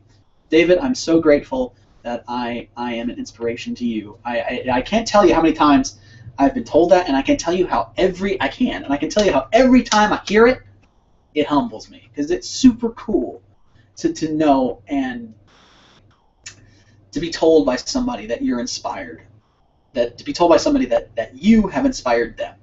Because I know how it feels to be inspired by something, and it's a wonderful, elating feeling. And to know that I'm doing that for someone else is kind of still a feeling that's hard to process. And it's not exactly a pleasant or a painful process to think about, but it almost, you can't really comprehend it. Because you're just singing. I'm just doing what I love. It's not even like I have to work to it. Now, maybe if I picked up a bunch of boxes and moved all this crap and spent 5 hours doing something I hated, and someone came up to me and said, that was just so inspiring when you did, I might be more like, yeah, that's awesome. Man, that feels great. That feels so good, because I hated that. I love doing it anyway. So it's interesting to think that something I love doing is affecting somebody in such a way, because I'm just doing it because I love it. It never has an intent to have effect, in a very, I guess, in that deeper way. But if it does, that's wonderful, and that is a wonderful feeling that you have and that you're passing on to me. So I really do appreciate that, because all those good vibes, all those wonderful compliments are just fuel to me wanting to keep doing more. So thank you, David, and I'm glad you love the stuff. So stay tuned, more stuff coming. It's going to be awesome. It's going to be a great time. Let's see. Mustang Lover 410 says, "Are you a Doctor Who fan? If so, no spoilers." What a great! You're a true fan, Mustang. You know how it is. You want to talk about your show, but you don't want spoilers. I get it. Totally get it. But lucky for you and unlucky for you, I am not a Doctor Who fan per se. I think Doctor Who's a fine show. I've seen a couple episodes. I think it's good for what it is. But there's just far too much I'm watching right now to commit to it. Simple as that. I'm sure if I got really into the show, I'd get caught up. It doesn't take much to really get me caught up. So I don't. Maybe I'm not the world's best judge of a show, but it's good. It's good. So no spoilers from me. Let's see who else is here that possibly. Manson123 ABC says, "I see an Xbox 360 in the background. Do you play any games?" Yes. I just finished playing the Destiny beta, and it was super, super awesome. It's going to be so much fun. Multiplayer was strange, though. It was strange. It was slow-paced, but it had Call of Duty controls. I was like, what is this? This is odd. Made me feel good, though, because I'm like, Halo still got it. But then again, Bungie's made both of them, so I don't know where the loyalty comes from. It's pretty much the same company. So, yes, I play lots of games. Skyrim, Diablo 3 is coming out, the Reaper of Souls edition for the Xbox One, and that's going to be awesome. So, Blue Baka is my gamer tag. I don't have any space currently, but I might do a clean sweep here in a little bit to add me. And if you are going to add me or shoot me a friend request, just shoot me a message before you send me a friend request, and I'll add you. And identify yourself. So, yes, do that. Blue Baka, by the way. Let's see, I'm trying to find more people who haven't answered yet. It's mainly the same crowd now, and I'm not mad about that. It's pretty awesome having the same people here asking all these questions, because I feel like they can really get a lot out. Sharon Loheat says, "Just curious, have you ever heard of the loudness wars? And do you have an opinion on it? Kind of a controversial but increasingly relevant topic in music. Sorry for the controversial question." That is probably the least controversial question you could have asked. You could have gone to politics, religion, philosophy, but you went in the music genre, so good on you. I have heard of the Loudness Wars. I don't know much about it. I know Metallica commented on it. And I will do my best to explain, to my knowledge about what it is. It's this increasing idea, and you can tell me if I'm wrong, Sharon, it's this increasing idea in music that when it comes to mixing and producing, it's exactly how it sounds. It's like being louder is better. The louder it is in the mix, the more upfront the music is, the better. I knew more about loudness wars back like a while ago when I was actually really into it because I thought it was such an interesting thing. But I really do. I think that's the concept: is that the louder the music, the better. And my initial opinion on it was that I think, and I might be totally tapping into a different topic entirely by going off on this, but I think that louder music isn't necessarily bad, but I think the reason that music has become so in your face and the mix is so bombastic and exploding and peaking is because let's see. I just saw a question and I wanted to answer it. But I'm going to answer it right now because Remox, I feel like I need to answer it. Any idea what the daily prizes and the grand prizes from Nerd Week are going to be? Last I heard, the grand prizes haven't been decided on. The grand prizes have not. Kara has reminded me every day to think of it, and I just have not thought of it. I'm really sorry. But the minor prizes were decided on. I was going to give a shout out, or you get a fan sign, which is where I write down your name and I show it and I take a picture with it. So, Ramoxa, if you are one of those people, you can totally shoot me what you want, which is a video request. I'll probably just give everyone a shout on a video, and then you can just get a fan sign. And as for the grand prizes, which I think were Marla and I forgot the other person. It's really bad of me, but it's going to be something pretty neat.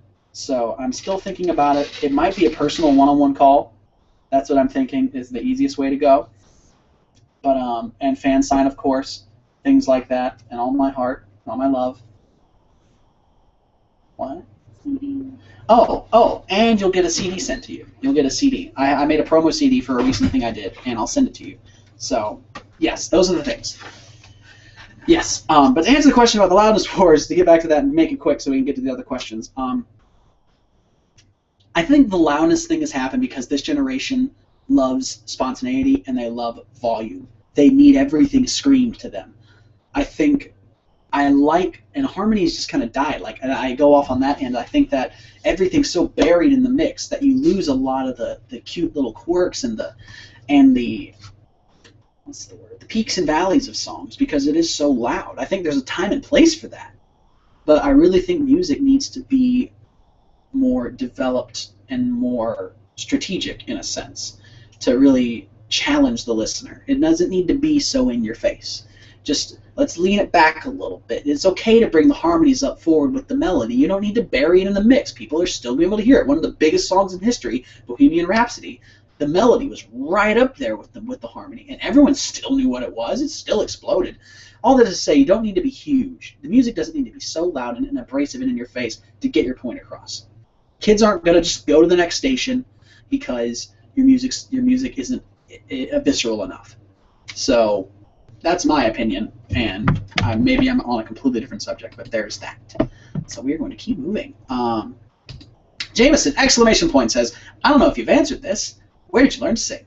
I learned to sing in the choir, mostly. That's probably where I learned to sing more than anything. So go join a choir. Church, high school, do it. Do it. It'll be a great idea. Really helps. Anthony Wois says, Hi, Caleb. I'm a huge fan, and it seems to me that you love Rant, as do I. I'm auditioning for it in a few months. I'm auditioning for either Mark or Roger. Would you have any advice for doing that? And P.S. You should do a cover of One Song Glory one day. I love One Song Glory. I want to do One Song Glory. Such a good song. I'm totally planning on doing it, so stick around for it. Excuse me. Advice for doing Mark or Roger? They're both kind of in the same range, so it really depends on what your preference is for character. I would say audition for both. I don't know if you can only choose one, but I have a preference towards Roger. I love Mark. I really do. I'd love to do Mark one day, but pick what you love, man. You got to. And yes, I do love her. Let's see.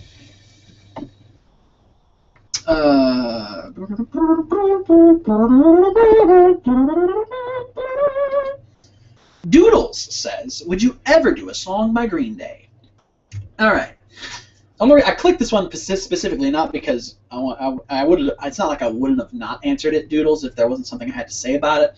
But even more so, now is a good time to reveal something for everyone, all 45 of you listening, 46 of you. What is that? Is that a cookie? You got a peanut butter jelly sandwich? We had lasagna. Can I have a bite? That's mainly what I'm asking.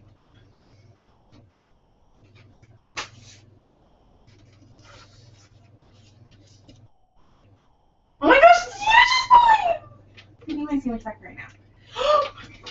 Give me my sandwich back. I've just taken like 2 bites of it. That was a really good sandwich. What peanut butter is that? Fine. I don't care. See if I care. I don't care. I like crunchy, but creamy is really good. Would I ever do a Green Day song? Surprise. I was telling him that this is time to reveal it. I already have done a Green Day cover, and I've done 3 Green Day songs. I did a mashup of Are We Are the Waiting, followed by St. Jimmy, followed by Give Me Novocaine. One after the other, all tied together in one long continuous cover that I did. And it is about close to 10 minutes long, but it tells a story. I did it actually back in March, or was it May? May. I did it back in May, and I just haven't released it yet. I'm kind of biding my time on it, but it will eventually be released. It will see the light of day. I'm really proud of it, and it should be very special. I think it'll spark a lot of conversation because it's definitely the most controversial video I have done, and it's not really happy sunshine. As you know, Doodles, I'm assuming you're a Green Day fan, you know those songs, and Green Day in general is not a happy band, per se. So expect it. It should be really exciting. There may not be any Green Day fans in the house. I know they're kind of a smaller audience for my channel. I'm not saying Green Day's a small audience. No, they're huge. But for my channel, it's a small portion of the audience. But I encourage all of you to listen to it when it comes out because it's a really, really, really good songs and a really, hopefully, poignant message. So I'm going to keep moving. Everybody who have answered questions of and asking other questions, I'm sorry I'm skipping over you. I just want to get to people who I haven't gotten to yet. Katie Langley says, if you could be a guest judge on a show, which one would it be? Ooh, I like that question. I would be a... Oh my gosh, it would totally be that. It would so be that. I'd be a guest judge on MasterChef.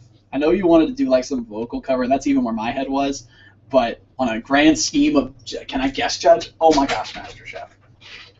And we would replace... I love Graham, but I would be in Graham's place. If we could have all 3, that'd be great. But I'm assuming you have to have 3, so that'd be Graham. And I'm close. I was gonna insult myself. Oh. Oh, you were just being okay. I'm closer to his size. I would be on MasterChef. I'd be right in the middle of Gordon and Joe, and I'd act like I know a bunch of stuff. But I have absolutely no clue what I'm talking about. I'll act like it's very rich. It's very warm. It welcomes you and invites you.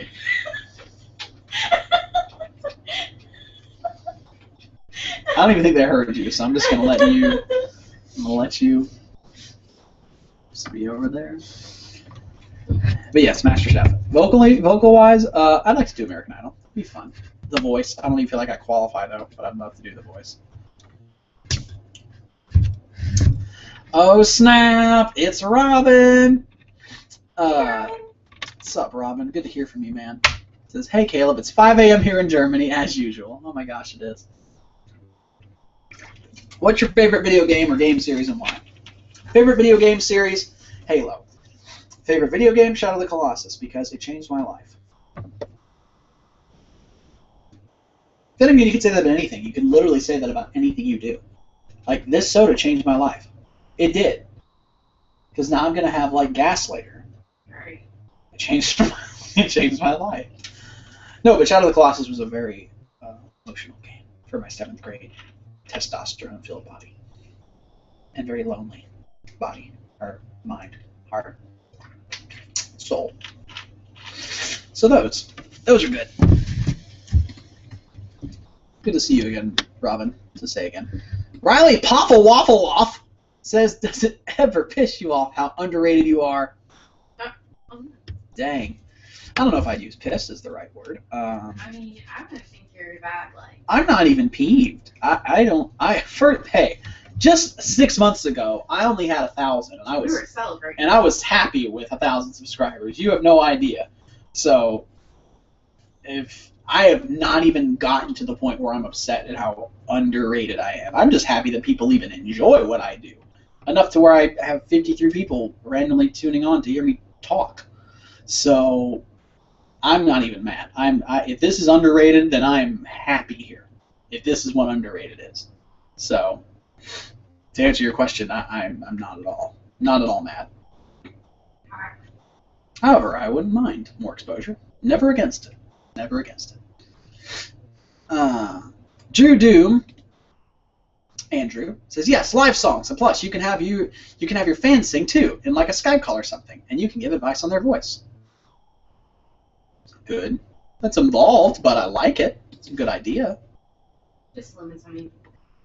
Yeah, I would have to have, instead of like 8-person calls, it'd have to be like 2-person calls. We debated a Skype call or a Q&A because, like, with a Q&A, more people can participate. With Skype, Yeah. they can talk back, but it's just like, what do y'all? Paradoxically, specificity says, because she asked you a question, says, hey, Caleb, have you ever been in any musicals? Gavin. Or Gavin. I'm just going to call you Gavin. Also, your voice is absolutely breathtaking. I'm a huge fan from the UK. Keep up the amazing work. I'm just going to burp up my entire organs. It hurts.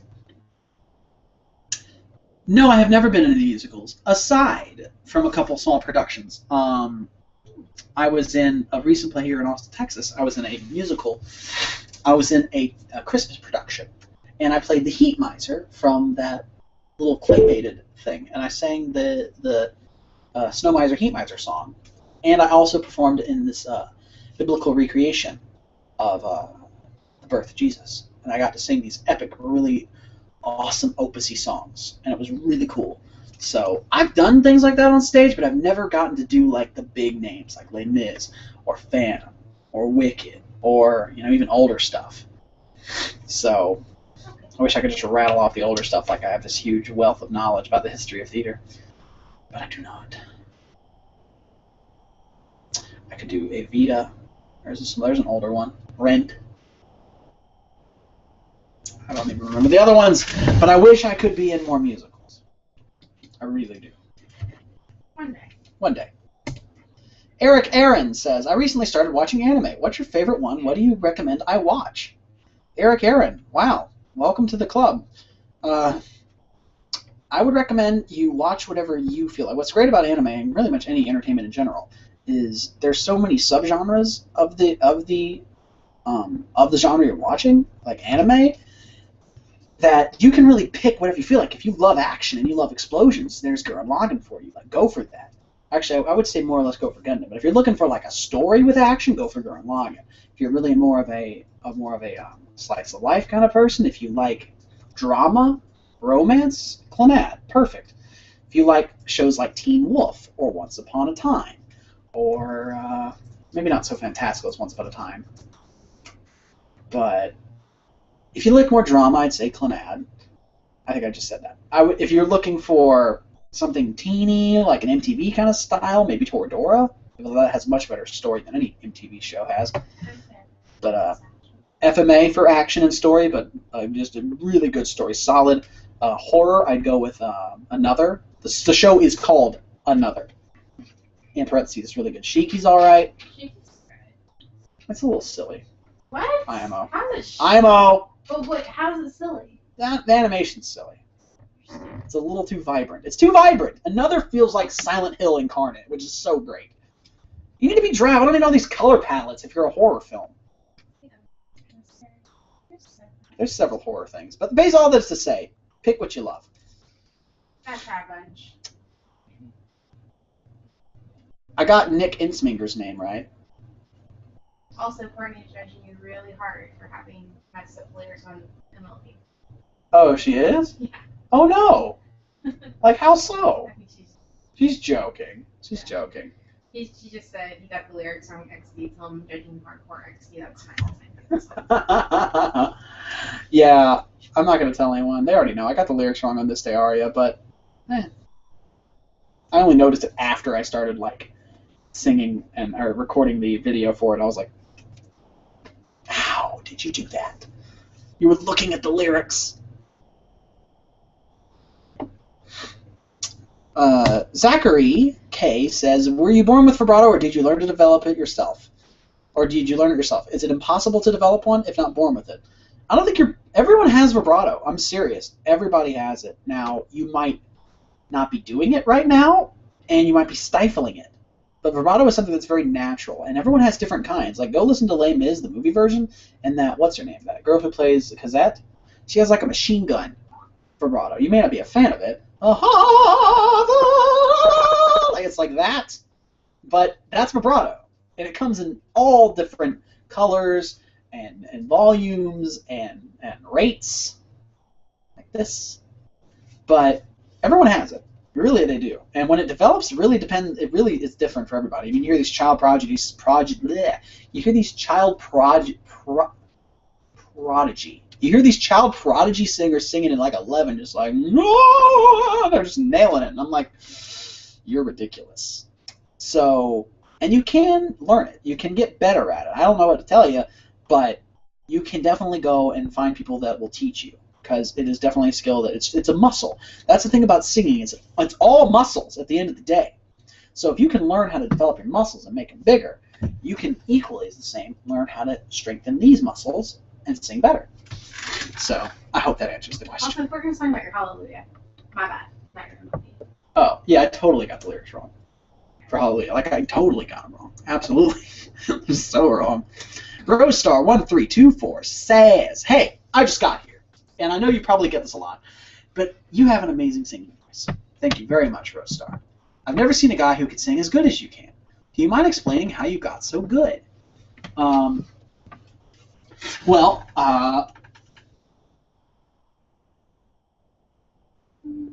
The thing is that I grew up, like I said, I grew up in the choir. I sang a lot in the choir, and if you heard recordings of me back in the day, it's really bad. It's really not good. And even today, you know, when I'm not having a good day, it sounds bad. It does. You only hear the best parts of me, guys. I only allow you, for the most part, to hear the best parts. You know, if I'm doing this singing Skype night thing, you might hear more mistakes out of Caleb Hyles, and more rough notes and more rough everything. But you hear the best things of me. I am human. I make mistakes. I have off days. It happens. I'm going to straight up own up to it. So, I have good days, and just singing a lot, listening to yourself, being appropriately critical of yourself is important to developing a better singing voice. And in anything in life, actually. You don't want to beat yourself down, but you also don't want to let yourself get away with everything and think you're, you know, the best thing that's ever walked the planet. Because you never are. There's always room for improvement. You can know when you did something well and be happy about, oh man, I totally did this, like I killed it. But you have to know when you make mistakes too. You can't have that and just only have that. You have to be able to have a filter of knowing when something is great and when something is not so great. So I would, if you were to say, to answer the question, how you got so good, being critical of myself. Always questioning yourself, always striving to do the best, and always appropriately criticizing yourself. And listening to criticism, even the bad kind. And when someone throws dirt in your face and says, this sucked, this was awful, let it be thrown. And because, you know, and just wipe it off and be like, you know what, it probably wasn't that great. And you throw it off and you move on. That's the best advice I can give. Good life advice, too. Zabuza says, who do you want to win the Iron Throne? I don't watch Game of Thrones, but I do know Iron Throne. And I would say that guy who I looked like in the Let Them Come video, whoever that was. Whoever he looked like, although I wasn't impersonating a character, whoever he looked like, that guy. I want him to win. He may be dead. I want him to win, though. Let's see. Some people like a Caleb Knight. Wait, what? People like the idea of a Caleb Knight. Caleb singing it, or people saying? People saying, yeah, great idea, I like that. Doodle says, I'm so excited for your Green Day video. Thank you so much for answering my question. Oh, yay. Awesome, Doodles. I will release it soon, I promise. It's gonna be pretty awesome. I think so. It's going to be a fun little ditty. Hold on, let me check something real quick, peeps. Everybody chill for just a second. Probably gonna head out here in about 15 minutes, y'all, so I can have some of the little evening to myself. what little I have. Is today Thursday? It is. Guardians of the Galaxy is tomorrow. I'll need to message Madison. I'll play a little bit of this for y'all if y'all can even hear it. So we're gonna see. Is it even gonna work? Maybe. Maybe.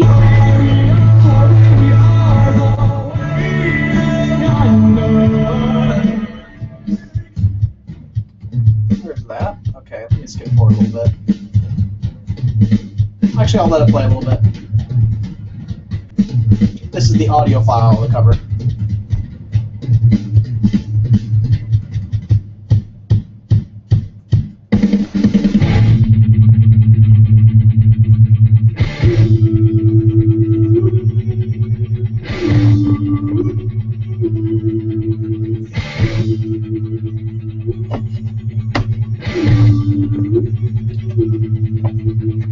St. Jimmy's coming down across the alleyway.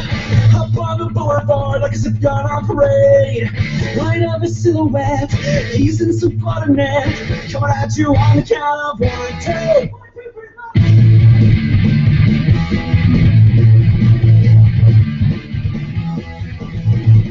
My name is Jimmy and you better wear it out. Suicide drum metal that your mama talked about. King of the 40 thieves, I'm here to represent. The needle in the vein of the establishment. I'm the patron saint of my denial. With an angel, babies that'll taste for suicidal. So there's that. I don't know how that sounded over the speakers or on the microphone. I'm sure it sounded like super glitchy and terrible. So, but I figured I'd play a little bit just to let y'all know what's going down. I'm gonna keep moving down here. It's interesting. It totally organizes it by like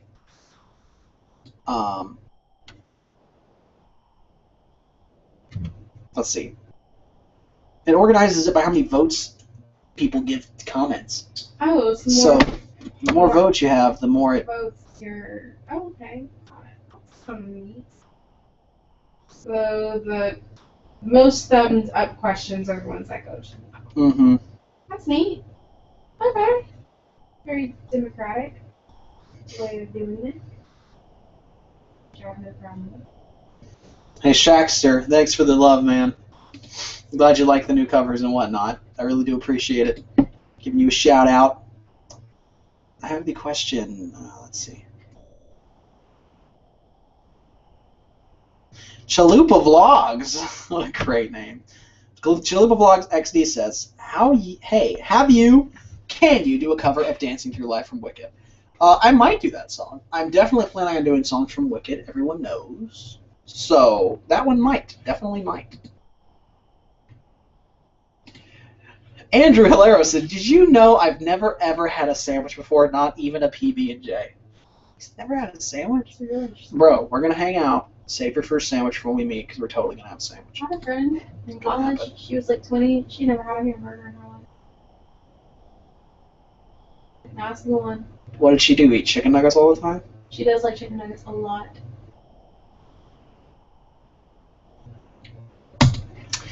Taylor Martin has the last question of mine. He might have left, but I'm going to answer it anyway.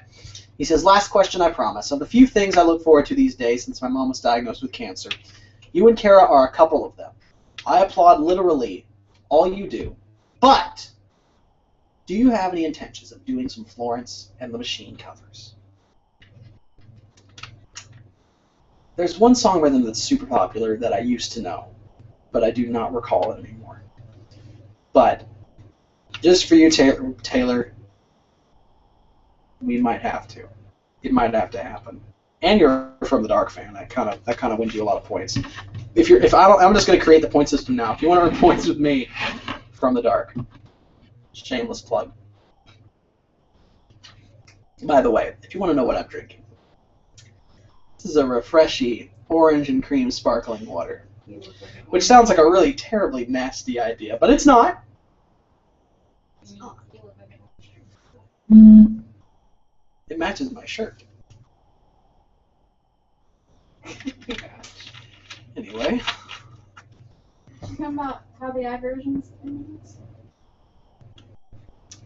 I need to do that probably before I head out. But Little Pixie 2 says, I'm sorry if you left, Little Pixie, but not really a question, but my son is the one who called you Jesus, lol. Oh my gosh, I remember that. That's such a great comment.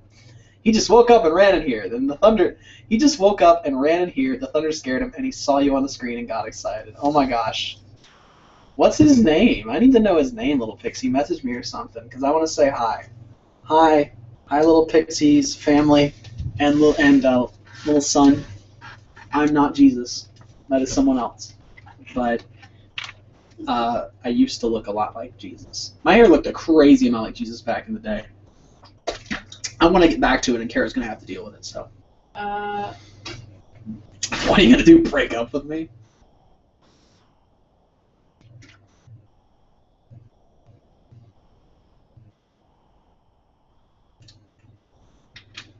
Well then.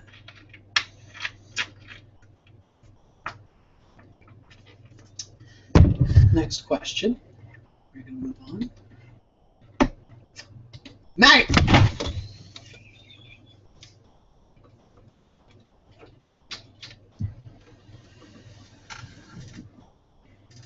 I don't want to do this anymore. I don't want to do it anymore. I'm over here now. I don't want. No! Don't tickle me. No. Go away. Go away. I'm going to kick my bio off. I'm going to kick my cover-making laptop onto the floor, and I don't know what I'm going to do with myself.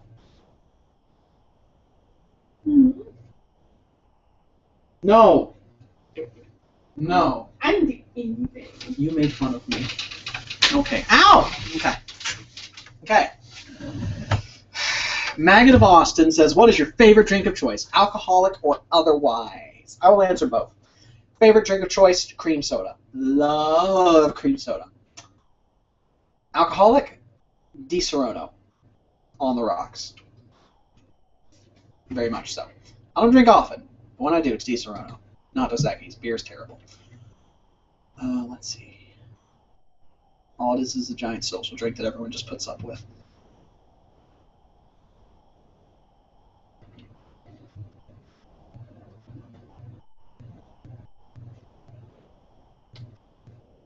I thought you already done your last question. Would you lie?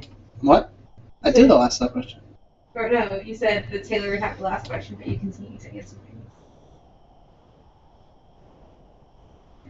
I feel like you're not even listening now. I'm trying to read questions. You said Taylor was the last question. Who was the last question? Taylor Martin, or Martin Taylor. Yeah, that was his last question. Oh, okay. JK, hello. Katie Langley asks, "Are you doing a song for Music Man? If so, you can give us a clue on what will. Can you give us a clue on what it will be? I think you should do Trouble. I don't know if I'm doing a song, but I'm totally doing the opening for Music Man. So be excited for that, because that's happening." Jimmy Wise says, "If you could choose from one or more Broadway veterans to do a duet with, who would you choose? You can include a specific song if you want to." I would choose. I forgot his name. Oh my gosh, I can't believe I forgot his name. He's the guy who plays Mark in the Rent movie and the Rent play, and he was also in If Then recently. But I would sing with him, and I'd do What You Want. I would love it. It'd be so great. Or Neil Patrick Harris and do Dr. Horrible sing along. I'd have to learn it first. I actually think I reached the bottom of the questions. Holy cow, I think I did.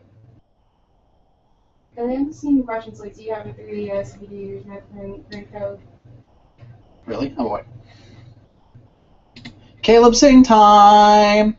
We already did that. Actually, you should tell people that you lost your DS. So. Caleb Knight, cool. Yeah, I lost the DS. The DS was stolen, so I no longer have it currently. So here's a good thing. Anyone who does have me on my 3DS friends list, if you see me get online, that's not me. That's someone else. Maybe they can find out where it is. It'll be in Texas somewhere, more than likely. But if you see my details start changing, and you see maybe a place where they live, you tell me. You call me, because we're going to find this guy. We're going to find him. I'm better. Harry Mess says, do you want to release a full album of original songs in the future? If so, do you have any specific plans for one at the moment? Yes, I do. I have about, as of right now, for me personally, because I don't take a lot of time for it, but I have about 4 or 5 original songs that I wrote on piano and things like that, because that's all I really know. They're really rudimentary. They're not that great. Lyrically, I think that's where I think am best at out of all of it. But they will eventually be released in the fall. I have a song fully recorded called "Carry Me," and I have not released it yet. I'm just kind of waiting for the right time to release it. I'm also creating a 5-song EP of a bunch of songs under my name, but my dad was the songwriter when he was younger, and he has a bunch of songs that he loves but never got to put on the album form. They're in cassette, really bad cassette form. But the Auburn Sings competition I won gave me a 5-song EP to record at their studio. So I'm going to take his music. He's been working all summer, hopefully, on rewriting his music, getting it better, and we're going to go into the studio and record it with our full band. We're going to have a drum machine, and Phil's going to help out on guitar. We're going to have singers. It's going to be this great, awesome, wonderful thing. So I'm super excited for that stuff coming in the fall. It's going to be a really epic, very busy-filled fall, so be ready.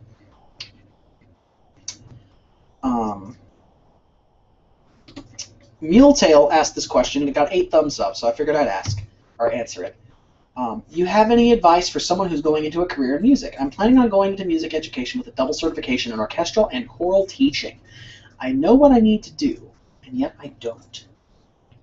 Seems to me, good Muletail, and maybe to everyone else, that you are doubting either doubting yourself and your abilities in what you're pursuing, or you're doubting if it's the smart choice. And I have to say, at least in my opinion, that it is a bad idea to go against either. If you love to do it, if you can answer these 2 questions, do you love to do it? Yes. Are you passionate about it? Yes. You should do it. Simple as that. It's not breaking any codes. It's not hurting anybody. It's not hurting yourself. You love it. Now, I'm sure there's a lot of other aspects and whatnot, like money and distance or time and energy, and there's a lot of other factors that go into it. There are. You know what? No, you can't. You can't make it about money. Once you start making it about money, you're going to be miserable. You're 100% going to be miserable. You can't. You have to keep doing it for the love. Money will come. Money's going to come from places. You can mow lawns straight up all day and earn about $200 more than likely. More than likely. Money will come. It will find a way. It will. So don't sacrifice what you love to make money. Don't try and pursue and have your passion become what you make money. Don't try too hard for it. Of course, you can try and make what your love become your income, but when you make turning your love into money the end game, then you are conditioning yourself to no longer be able to find the joy in the gift that is given to you, because you're turning it into an asset, a ways of living. I use the mowing the lawn analogy to say that you shouldn't take the things you love and make them your what sustains you materially. And all that is to say is that your joys should not become everything. I'm very strangely wording this. I think I made my point, but all that is to say, if you want to do orchestral and choral teaching, if that's what you want to do and that's what you love, you got to do it. I'm sure anyone would tell that to you, anybody. And the advice, I'm not even in a career. When I go to college, I'm in college right now for media studies. I'm not even doing music stuff. I would, I'd say this is just good advice for going to a career in anything. Love what you do. Do it because you love it. Don't do it because it's going to make money. Do it because you love it. Money will come from wherever it's going to come from. Don't make your love fully about the money. If it becomes fully about the money, you're going to lose a lot of joy in your life, and you're going to be miserable because your joy is no longer going to sustain you in the way it was intended to. When you tie your joy to money, it cannot fulfill you in the way that it's supposed to. That's what I was trying to get around to. So make sure you're pursuing your joy, not pursuing what is monetarily the best idea. There we go. His name is Braxton. He just turned 3. Braxton. Aww. Braxton High. That's so cute. Braxton, you are awesome. Braxton, your mother is awesome. Y'all are really cool. You're a cool family. And I'm pretty sure it's really late where you are, so she's probably going to send you to bed, more than likely. Or maybe you can stay up. Or maybe you're already asleep. I remember when I was 3, I used to crawl into bed with my mommy whenever it thundered outside. I still get scared when it thunders. I always snap out of sleep and I'm so frightened. My girlfriend, Kara, is making mean comments about me. Braxton, don't be like Kara. Don't throw all off at me because you're just going to prove my point further if you throw all off at me. Don't be violent. The word violence means don't be mean. Anyway, Braxton, you have a good night. And Little Pixie, I'm sure you have a name too. I feel very strange calling you Little Pixie. You may have said your name before, but I've straight up forgotten. But the Pixie family, have a good evening. And sleep tight. And know that thunder is nothing to be afraid of. Because it's just sound. Stevie Bear says, what is your guilty pleasure song to sing? I don't really... Here's the thing. Pete's asked before, and I don't have a guilty pleasure. I love to sing when I want to sing. I'm never guilty about what I want to sing. I'm not. I felt like Pony songs were somewhat your guilty pleasure. Not really. They kind of were. Not really. Yeah, they were. Kind of, a little bit. You were kind of like, yep, I'm singing this. But now you don't care, and you love it.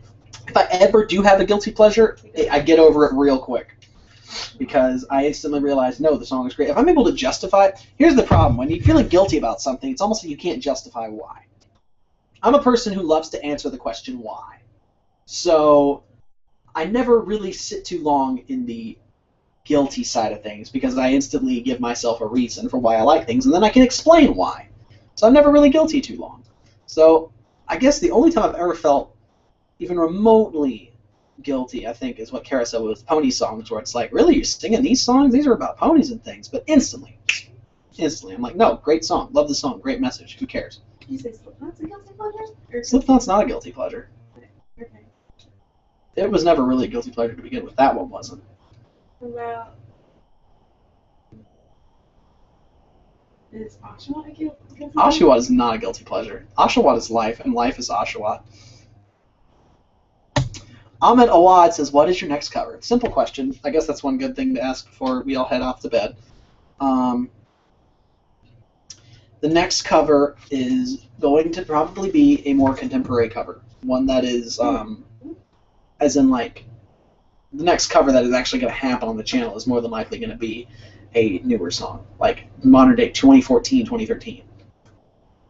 Something top 40. Oh. Yeah, that's what I mean. Not for sure. Yes, not for Showtune Summer. He's just asking what's the next cover. So, it's going to be a top 40 song more than likely, something to get the masses pumping, get them going. For Showtune Summer, it might be Les Mis, it might be Phantom, it might be some older things. You never know. You just never know.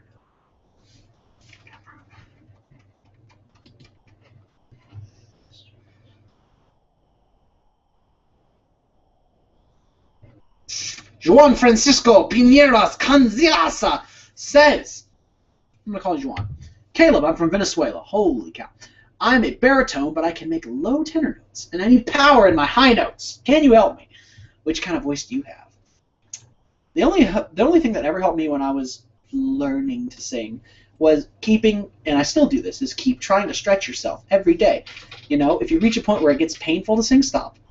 Don't. But keep on trying to reach higher or reach lower, depending on where you want to go. Keep singing correctly, considering you're able to identify who you are, so you must have some knowledge of how to sing correctly and not hurt yourself. So don't hurt yourself. And just keep stretching yourself. I don't really know what that means. I don't claim to know what that means. I just know it helps me. So keep doing that. And my voice is more or less, I would say, like a tenor, just in the tenor area. I can do baritone. I feel like I'm most comfortable in baritone. But tenor, I'm starting to be more tenor-esque these days, which is no problem for me. Let's see. Chalupa Vlogs says, I have self-doubt when auditioning and singing in general, and I know many of the other people do too, even if they deny it. How should we, deal with self-doubt when doing anything related to performance? That's something I still struggle with, to be honest, you know, because when I got in front of the judges singing Rising Star opening, you can have confidence, but there's always a bit of nervousness. There's always anxiety to performing, because you want to perform to the best. You don't want to be told you're bad. No one likes being told you're bad, and you need to go change things. No one likes it. I think we doubt ourselves because we're really used to being told we're wrong. And so when we're told we're wrong a lot, or we're doing something wrong, we tend to just believe we're wrong all the time, even when we're not. And when it comes to singing-wise, it's still the same. So if we're being told you hit this note wrong, you did this wrong, you're going to believe you're wrong all the time, even when you might be right. Now, that isn't to say that, you know, we're infallible for being wrong, because we do make mistakes. And when someone says you did something wrong, we need to own up to it. I think what the best way that you deal with self-doubt when going into performance and doing anything like that is to be very aware that you will more than likely make mistakes. It's not about trying to avoid mistakes. It's not about, oh my gosh, can I avoid? I just need to get to this performance without missing a note. That's all I need to do. What you should be telling yourself is, where am I gonna go when I make the mistakes? How am I gonna handle my mistakes? Because you're gonna make them. So basically, whenever things start kind of going, just if you expect stuff and prepare mentally and emotionally for the stuff to hit the fan, when it goes off without a hitch, which it could, that'll really help with your emotional state when you're going into performing. And of course, you know, confidence building. You know, if have people who are going to fill you with positive words, positive vibes, and give you constructive criticism. Because those are the people that are going to really form you and tell you what you need to hear, but tell it in a way that you can receive it. I don't think everyone should be thrown under the gun of internet trolls and articulate, narcissistic, mean people who just like to hear themselves talk. But most people operate better under someone who gives constructive criticism. So you have to find people who are willing to do that too. And just to know that the biggest thing you can know, and I'll restate it again, is just know you're going to make mistakes. And everyone does it. And you don't need to be afraid of it. Just let it happen and learn from it. Simple as that. Don't let it get you down when it happens, because it happens to everybody. Everyone might be afraid. Everyone does deny having self-doubt when auditioning. Everyone also will deny. I just totally lost that thought. I'm not even going to lie. Totally lost it. But, yes, don't be afraid. Everyone will mess up. People might deny messing up, but everybody messes up. Everybody. So, don't be afraid. Saya Naruto Girl says, are you a Brony fan, as in just the show or in the community? And if so, have you heard the Pony made songs? They are amazing. I'd love to hear you cover some of the ones like Gypsy Bard. What's Gypsy Bard? Is that a season 4 song? Yeah. Okay. I am a Brony fan. I like Bronies. I'm not personally a Brony. I don't claim the title Brony. I'm not really part of the community. But I love the community. I think what it stands for is a good thing. But me personally, no. It's not really my lifestyle, per se.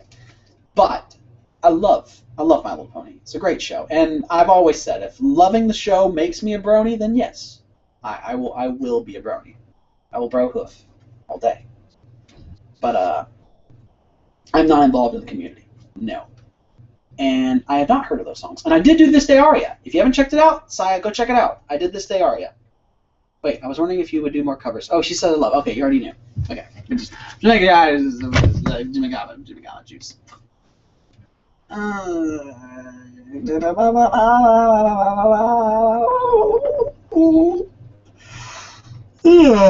see. Epic Life says, Caleb, you are terrific.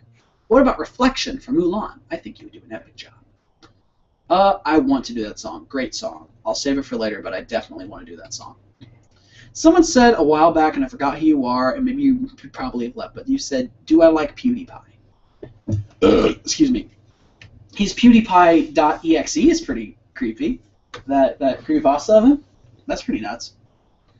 I'm not a big fan of PewDiePie. I'm not a huge fan of many of the big name gamers, but that stream. But he has some funny jokes. I'm. Oh my gosh, that's such a gross burp.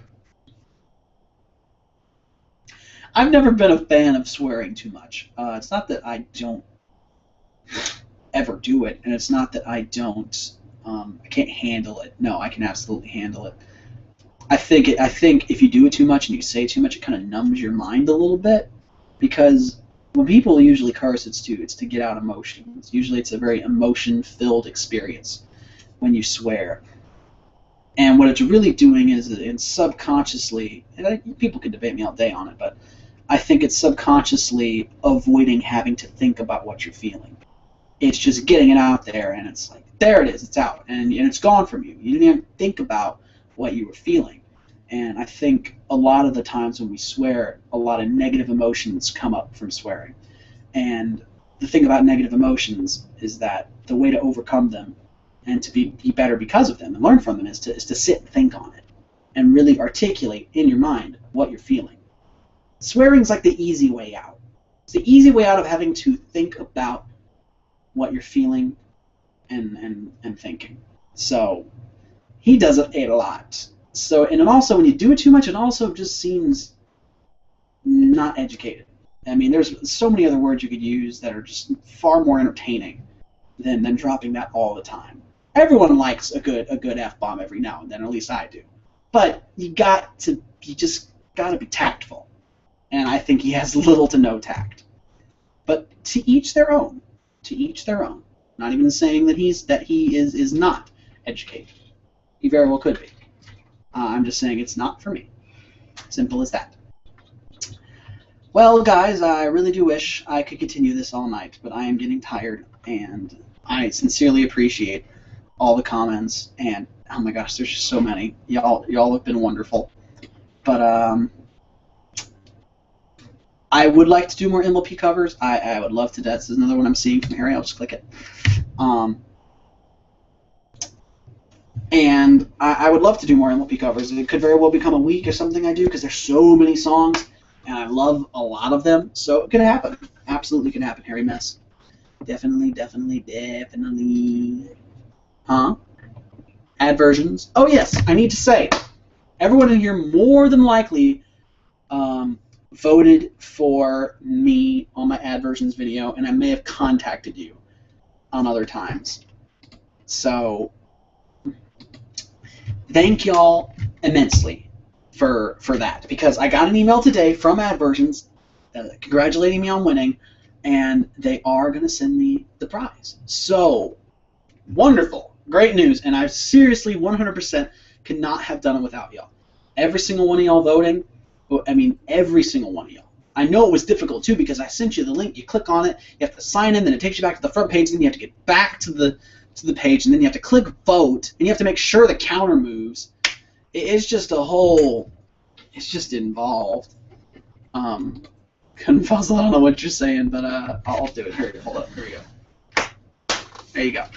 Happened. What? So, he said slap your ace. So I did it. Because he said to do it. And it's easy. I'm all about easy and pleasing. That's what... No. Caleb's all about easy and pleasing. Hey, but is that going to be like, okay, I want everyone here who has a Twitter to please tweet at Caleb Hyles. At Caleb Hyles is easy and pleasing, or likes easy and pleasing, because I don't know is that your new tagline? You like easy and pleasing? I'm not gonna let you live this down. You are, because you're going to forget about it in 30 minutes. Nope. I'm gonna tweet it right now on my Twitter. 3,000. That's wonderful. What? This is what he wrote. What is it? Confuzzled. Ace slap 3,000. So great. Confuzzle. Yes. Jason H says, do you think... No, I'll just click this. I like clicking it. Let's see. Do you think you might do a video in the future helping people learn techniques to improve their singing abilities? As soon as I can learn my theory and know what I'm saying is absolutely 100% the truth, then maybe. Because right now I'm just operating off of feels and what I feel and my opinion. And I'd rather get some actual, like, empirical, undeniable truths. So, we will see. And Javier says, before I get back on the app versions, will you do a cover of For the First Time Ever Reprise? Yes, I will. I will! I even bought a karaoke with the CD, a CD with the karaoke track on it because I could never find it. But I found it, so I'm totally going to do it one of these days. It'll happen. It'll definitely happen. Gavin says, hey Caleb, not a question this time, but I wanted to thank you. Seeing your covers gave me a push to start singing again after being too scared for years. Keep up the great work. Gavin, that is awesome. Please, Gavin, send me some videos of you singing. I want to hear you. I want to know. I'm sure it's great. Oh my gosh. Someone It was a totally great experience. tweeted. I'm sure it Oh was my gosh. cool. 2 people have tweeted. Oh wow. Y'all are awesome. The 2 people who've tweeted you've made Kara very happy. Good job. It's easy and easy. Oh my goodness, I'm so happy. You guys, I don't know if y'all are big tweeters, but please, y'all should tweet with Caleb more. It's just so fun to mess with him on Twitter because he's not super active on it. I'm not a super active Twitter guy, but if you mess with me and message me, I'll message back. It's actually, you know what, if anything, messages on Twitter I feel like get more attention because there isn't a lot of tweeting about you, so it's like when you get a message on Twitter, it's like, oh, that's unusual. That's true. If you really want to get in contact with me, Twitter me, because no one ever does. There you go. Simple as that. Oh my god. But, let's see. I'm just going to click see you later.